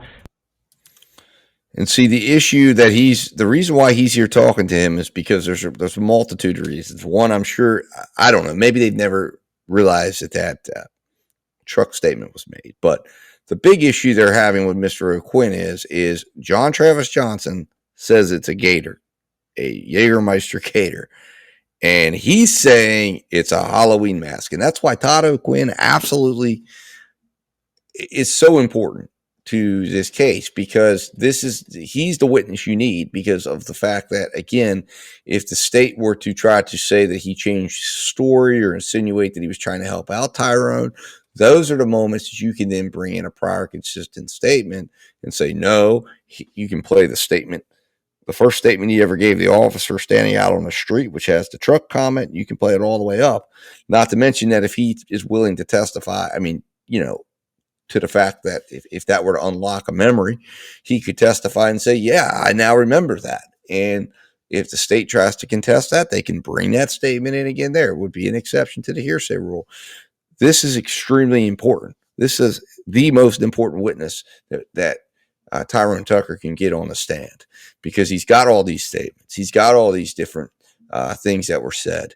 So Todd O'Quinn is said things consistently that, yes, while there are some details that have shifted, there are some things that have gone around, but there's some things that are absolutely imperative to his defense. One of them being the fact that he had contact with both of the assailants, and he can say emphatically that it was a Halloween mask. And that would mean then that John Travis Johnson is lying. And it would also be, in my opinion, I don't know why it didn't come in, but that officer's body cam should have been brought in to prove that John Travis Johnson was lying when he was at the scene to that officer, and that he was trying to deflect and throw these guys off the beaten path, because, again, that goes to a pattern of behavior, a pattern of John Travis Johnson showing a guilty state of mind, that he's trying to deflect. He tries to throw the police off the trail of Detroit. He's trying to throw the police off the trail of people being in the building. And as a result, also, would he also be trying to throw them off the trail of himself by saying something totally different than what he was actually wearing, so they don't ever look to try to find that mask? And that would be the Jägermeister neck gaiter, which he throws out there because he knows it doesn't exist. He knows it can never be found. And he's figuring, all right, I'm going to say that. And the gaiter is needed to explain Ty Tucker's beard, because he has that big beard.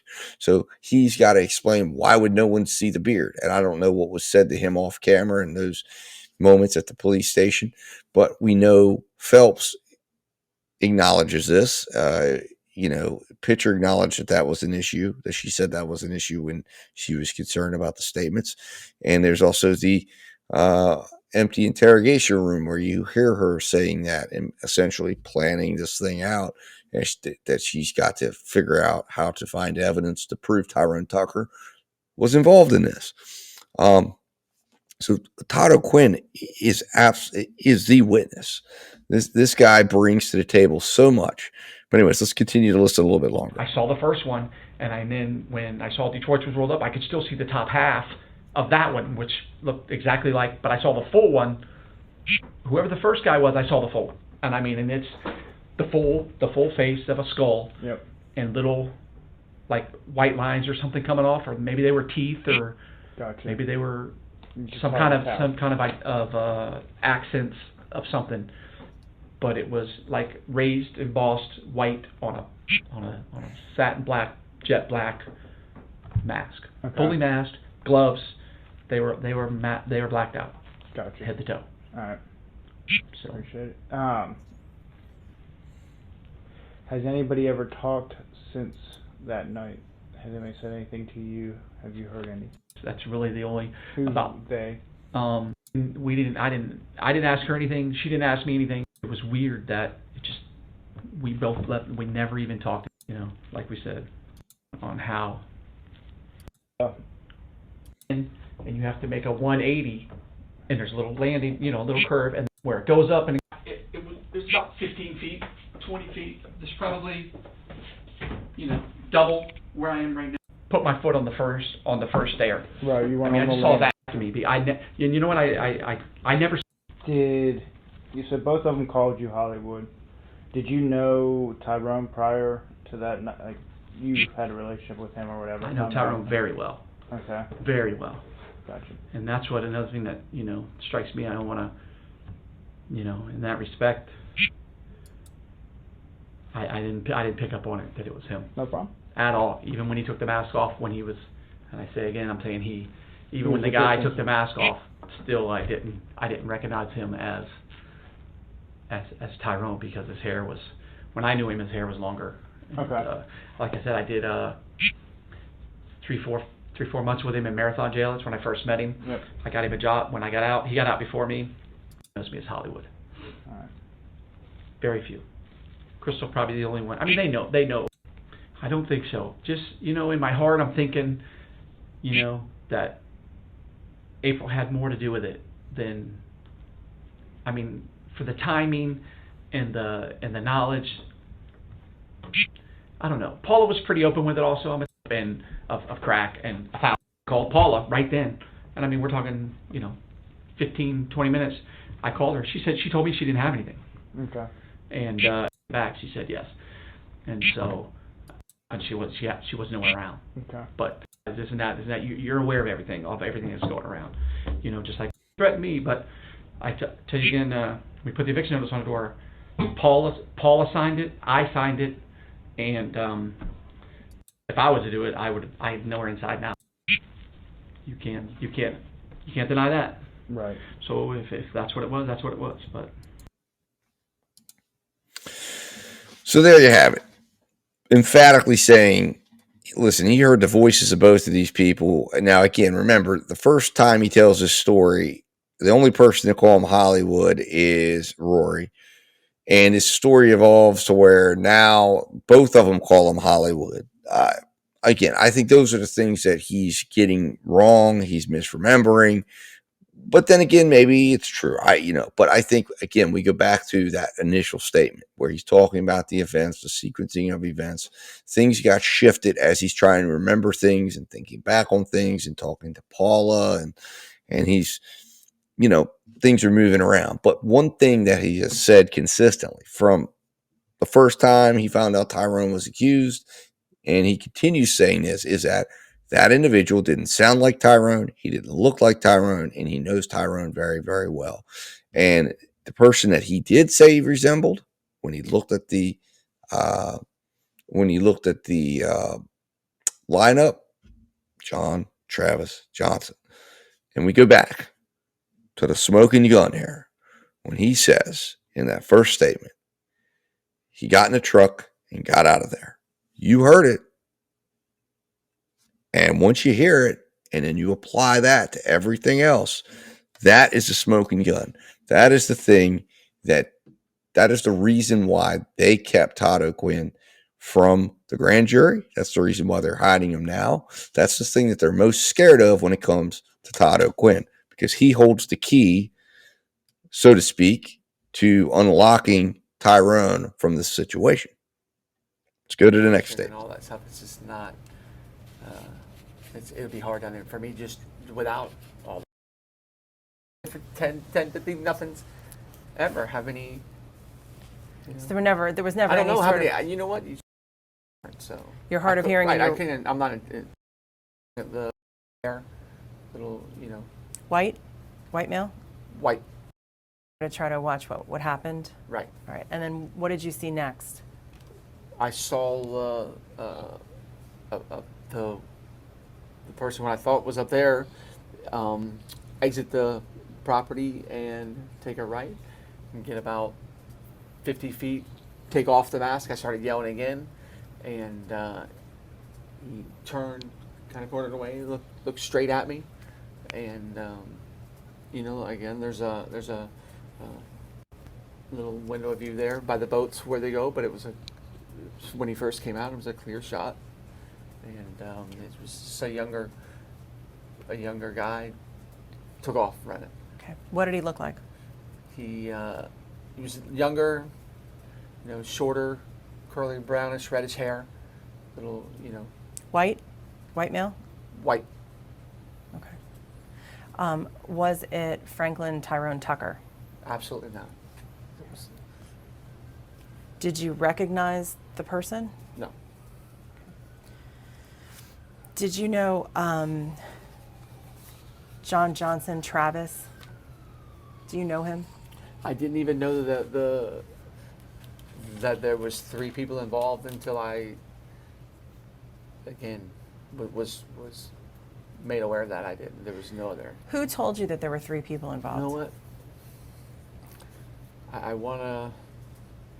Well, who was it? I can't remember who exactly told me, but because Detective Pritchard didn't tell me everything at first. He would just be like, we're still investigating. We haven't called. We called, this and that. So, and then I didn't know there was the amount of people involved. Again, the first incident, I only thought there was one. Then he ran out.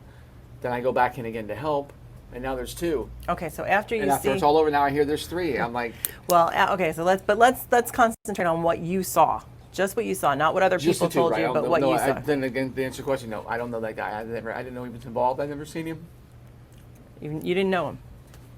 Okay, so you go after you see this white male that has curly brownish reddish hair. Right. After you see him take off, you go back to the treehouse. Go back in. Right, and you assumed that was the only attacker. Absolutely. Because would you have gone back in if you had known another person was there with a knife? No, absolutely not. Okay. So you go back over to the treehouse property. Right. Where's Matthew Bonnett? He is on the second tier. He's on the second tier on the flat floor, face down, unresponsive. Okay. Pool of blood. And then you started talking about this earlier. Then you went up to the top tier. Right again, and things are I didn't remember about Paula, but I hear Paula, crying. Okay. And I was like, oh yeah. So you went up to the 3rd tier, and I go up to the next tier, turn around. It's another half tier up there. You see perfectly that's what's in there, and I just see Paula's up on the bed with her knees up, and she's crying. Roger's on the floor, and there's a big figure on the floor facing away from me. Just I just see a black solid. Again, I don't say black. It's just another black figure. It's starting to get dark now, stuff like that. And I engage Paula. Are you okay? Whatever.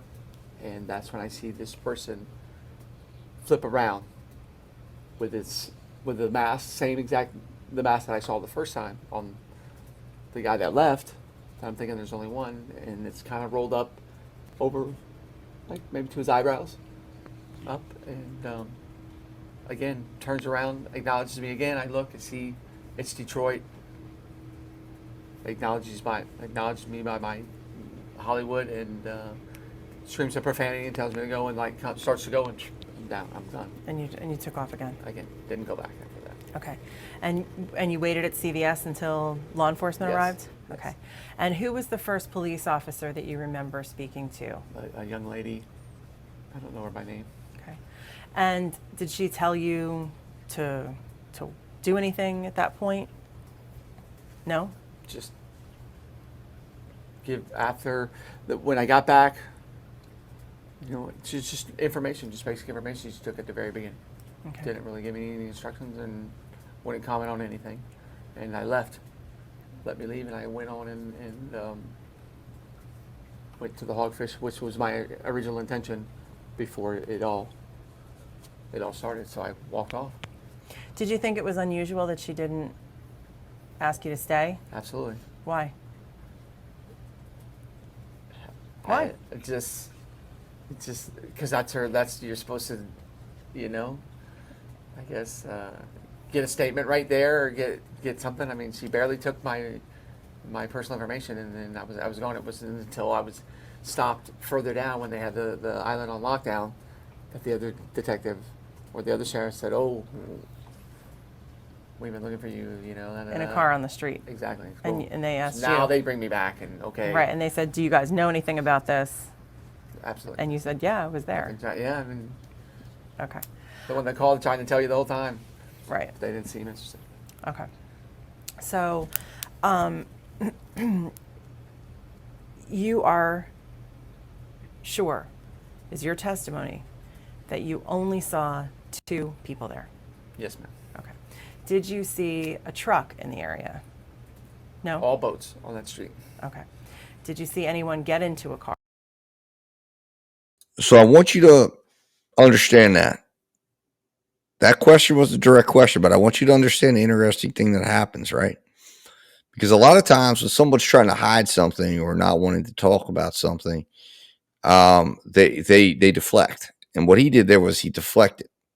He shook his head, right? He didn't want to answer on the record. And that head shake doesn't get him in any trouble whatsoever. If they were to come back later and say, "Hey, you have that statement, we want to, you're under oath," he just starts shaking his head and he says, "It was just all boats down that street." It's a non-answer. And she says, "No," it moves on. So the only answer on record is again, another person in this case, just assuming that he didn't see it. Assuming because he said, "I didn't see a car," when he was asked about cars, no cars. That's the initial statement. Everybody sees all these statements. But the bottom line is what she doesn't ask is did you tell this police officer at the scene that you saw a truck? And maybe she wasn't aware of it. Now, let me clarify who we're listening to. This is Kara Higgins, Ty Tucker's attorney, who is taking a sworn statement from him. It's not a deposition because you're not going to see cross-examination from the prosecutor, but this is just a sworn statement. He's under oath, and she's asking him questions, and this would be able to be brought into court, for purposes of if he were to be called as a witness and change his story or whatnot. But and we're going to play that back one more time. I want you to think about what I just said and then listen to how he answers that question. And out of the treehouse property? No, I saw not a car didn't come down that street the whole time because believe me, I kept the one that called trying to tell you the whole time. Right. They didn't seem interested. Okay. So, you are sure, is your testimony, that you only saw 2 people there? Yes, ma'am. Okay. Did you see a truck in the area? No? All boats on that street. Okay. Did you see anyone get into a car? Absolutely not. Did you see any movement whatsoever with regard to a car coming in and out of the treehouse property? No, I saw not a car didn't come down that street the whole time because believe me, I kept my attention was focused that way, but I was in the parking lot. They had nothing. Everything was. So again, notice the difference. Did you see a truck? He doesn't jump on that. He just starts to, and she says, and he doesn't answer the question. He just says, "Oh, there were nothing but boats." Well, what do you mean there's nothing but boats? We're not asking about boats. I mean, okay, whatever. So what? That doesn't have any impact. It's nothing to do with any of that. But the reality is that truck was parked by a boat down by the light pole, down by the light, which he saw Travis Johnson going down towards. Okay. And now when they ask him about a car, not a truck, but a car, he emphatically jumps all over it. Absolutely not. No, no, no, no, no, no. Because he knows there was no, well, he didn't see a car. Now, he says, I was looking back and forth. I was looking back and forth.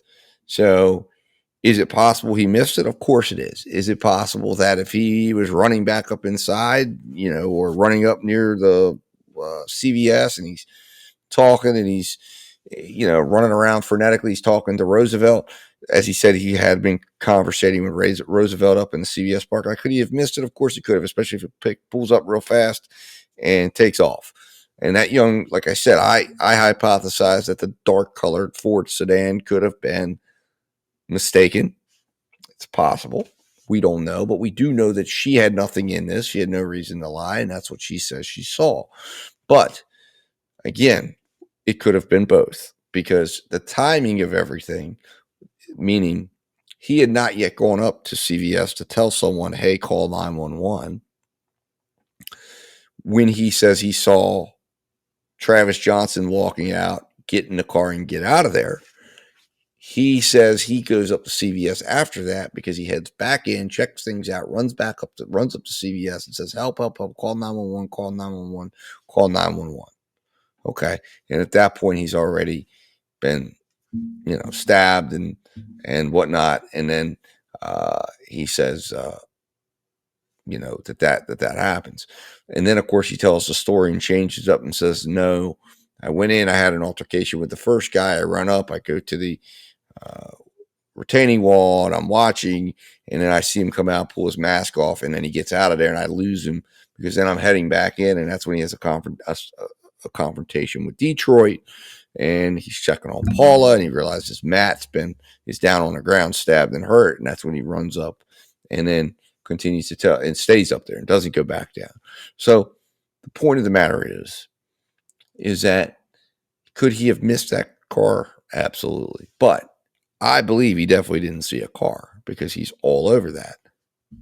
But when he's asked about the truck, he doesn't really answer. He just starts to shake his head. No, she answers for him. And then the subject gets moved over to the car, which he clearly is much more comfortable answering. Let's continue listening a little bit more. Okay. So you didn't see someone acting as a getaway car driver, for example? I never knew there was nope. Did you see Rory leave? I did not see Rory leave. Okay. Detroit. So you turned around, went back to CVS, and never saw Detroit exit? Right. Because the second time, like I said, the first time I stopped, right after I get on the other side of the road, when I guess we're at the first, at the first encounter, something that just, I'm spacing myself between me because I got to give you a little distance, what's going on. But I didn't run all the way to the doors of the CVS. I stayed right there and watched. As soon as he left, I think that's it. I think there's only one. Okay. Second time when it happened with North, I skipped the wall all the way to the door. I'm not going back until the police. You call some more people. Send me this nice young lady out there, but I'm not gonna. Right, you're not gonna go back. Yeah, it was kind of like here. You know what I'm saying? Oh, I'll take over for now. Here, let me get your name in. That was it. And that was it. Yeah. Okay. This guy laying up there. They ran, So it's just hard to survive here without anything, just doing the right thing. So you move around a lot? Absolutely. I probably already wouldn't have been here this long. Okay. I might not even have came back. So if had you not been required to check in with administrative probation yesterday, you wouldn't have come back here? Okay.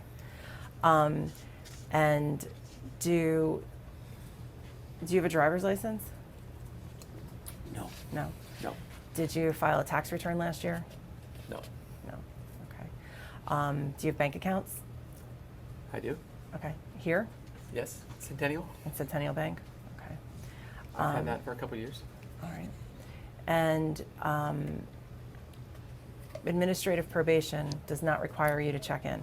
That's what they say. Okay. So they're not going to require you to file a change of address form if you move? No. Nothing.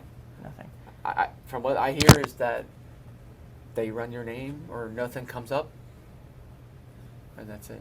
As long as I don't get in any trouble or violate any terms that probation would normally, it doesn't, to do. It's just that they're not going to be no reporting every month. No. It's just that. But again, things that don't add up. That's another thing that didn't add up with the thing of why that. And so I don't know. I kind of feel like you don't know why they did that to keep tabs on me. So if they ever need me for Detroit, then they would know where to, because I had, like you say, I have to keep updating the address and stuff like that. You do for probation. Well, I mean, I should have. I don't think they understood that, that this probation, you can go anywhere without changing your address. My point is to keep me in the system. You think the state wanted to keep you in the system, right, but administrative probation to let this probation lapse and. All right. All right. Well, thank you for coming in. Especially down in the Keys. Mm-hmm. So, my goal is to start thinking about retirement. Guard that if that had been Detroit, the white man that you saw leaving was not Ty, night, you would have told the truth. Exactly. So, and I mean, again, it's crazy. Like, just like when we're talking about it, we're there. It's not something that comes up. It shouldn't even, it's not on our minds. When this is over, then we'll hang out again. But how I'm like, because again, it's so. How convinced are you that the white man that you saw leaving was not Ty? Just everything was more youthful about the person. Ty's older like me, grayer hair, kind of like you know what I'm saying? This guy was a shorter, stouter, short hair. I mean, I saw it very well, and it was not an old person. So even if they did have similar features, they're not even. You just don't get right. It wasn't the person I saw was a younger white curly brown reddish hair. Pulled off his mask. Not Ty Tucker. Not Ty Tucker. All right, so that concludes the presentation as far as statements and things, right? So, vindication of Ty Tucker. Why does this vindicate Ty Tucker? It vindicates Ty Tucker because Ty Tucker, the only reason why Todd O'Quinn people have had problems with what O'Quinn has said is because O'Quinn, it was alleged, never saw the truck. But he did. And when we take that initial statement, the fact that it was the very first statement he makes to police, the very first detailed statement he makes to the police where he's telling his story, and he says, I saw him get in the truck and get out of there. And then, coupled with the description that he gives of the individual, coupled with the fact that the only person driving the truck that night related to this case was John Travis Johnson, coupled with the fact that he picks John Travis Johnson out as the closest resembling person he saw in that lineup, coupled with the fact that he corroborates, or I guess doesn't corroborate, he states that the masks that both men wore were both skeleton masks, and that he did not see a Jägermeister gator. And further, very emphatically states that the person he saw was not Ty Tucker, couldn't have been Ty Tucker, and that he knew Ty Tucker very well. And he not only says, I heard his voice, but I saw his body. The fact that, here's the other thing, okay? Todd O'Quinn, I don't believe was charged. I don't believe any of the damage done to Todd O'Quinn was represented in the charges that Ty Tucker was facing. I could be wrong on that, but I don't believe it was. I believe it was Roger, Matt, and Paula. Why not charge for Todd O'Quinn? I'll tell you why. Because they didn't want Todd O'Quinn to testify. Because Todd O'Quinn was a much stronger witness than Paula. You weren't going to have any Zoom issues.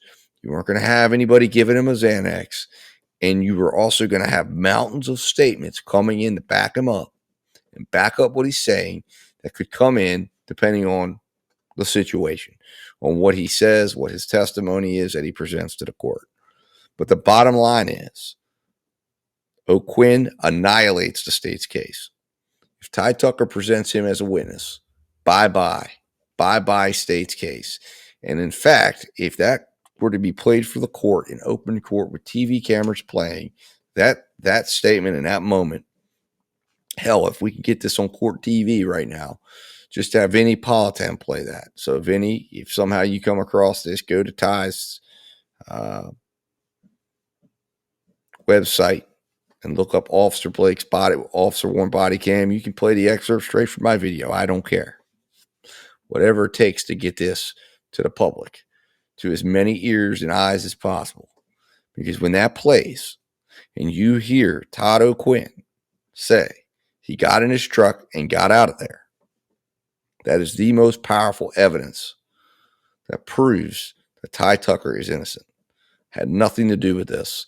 And that there were two guys there, because that's what O'Quinn says. Two guys, Roy Wilson and John Travis Johnson. So before we head out, we're going to go back to the tape in question here. Took his thing off, and I was yelling, help, help, somebody call the police, while I was on the phone with 911. And then he took off in the truck. Which way did he head? There you have it, everybody. And he took off in a truck. So with that, I'll leave you with that statement. I'll leave you with this presentation. Ty Tucker goes on trial again on 4/8 of this year. He'll be down at Key West on 3/7, March 7th for pretrial hearings. What happens between now and then? Well, we'll see. But what has to definitely be on his mind, what he has to definitely produce for this trial is Todd O'Quinn. And this statement alone, I don't know if he's aware of it. I don't know if his attorneys were aware of it. I don't know, where this thing falls.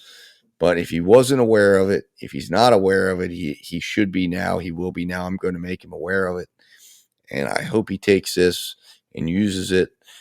If he's got to hire attorneys back in to try to help him properly deal with this issue and get this evidence in front of the court, do it. But the truth will hide no longer. People are watching. More is going to be coming out on this. I've got more stories to report on this case. I've got more things to report. We will be watching. We will be reporting. And I will be doing my part. And I hope you do yours as well in ensuring that this case stays in the media, stays, that attention is paid to it, and that nothing is going to be done ever again in darkness or hidden, and that we are going to get justice for Ty Tucker and justice for Matt Bonnetts and justice for Paula Belmonte, Roger Ruggett, and Todd O'Quinn, because we're going to make sure that a man does not go to prison wrongfully accused for something he didn't do to them. And sending the right person to prison is just as important as it is to ensure that the wrong person doesn't go. Justice is not served when we send someone to prison for something they just didn't do. Whether you agree with them, whether you like him, whether you like his performance or not, although there's a lot you need to understand about that, with what you saw in that courtroom. I mean, you're seeing a guy, perhaps I don't think anyone could appreciate what it would be like to be locked away from society for 6 years. And many people don't understand the fact that, yes, he's out on bail, but he's not out free. He's locked away in his home on home confinement, away from society, away from people. He doesn't deal with people on a daily basis anymore. And what you were seeing when he arrives in that courtroom, he is in sensory overload. He's around all the jurors, attorneys, people in the gallery. He's out and about. He's living a normal life, and he's also at the same time trying to navigate the strange world of the legal criminal justice system. And he's doing all of that in this backdrop where his life depends on it. So whether you like the man or not, the bottom line is he's not guilty of these crimes. He's innocent, and we've proved it tonight, I believe. Put your comments in. Chat in. I'm doing this as a premiere. And also, most importantly, if you found this compelling, if you think this is worthy of being viewed, please like it, share it, get it out, clip it, whatever you want to do. Get this message out. This needs to be seen. This needs to be known. We need to make sure as many eyes are on it as possible, because that is the insurance policy that keeps Ty Tucker alive, Todd O'Quinn alive, and keeps the pressure on the state of Florida to right this wrong and make sure that we do not have a true injustice, which would be Ty Tucker being convicted and thrown in prison for the rest of his life for a crime he didn't commit. In the meantime, guys, until we talk again, let justice prevail, and I will talk to you soon.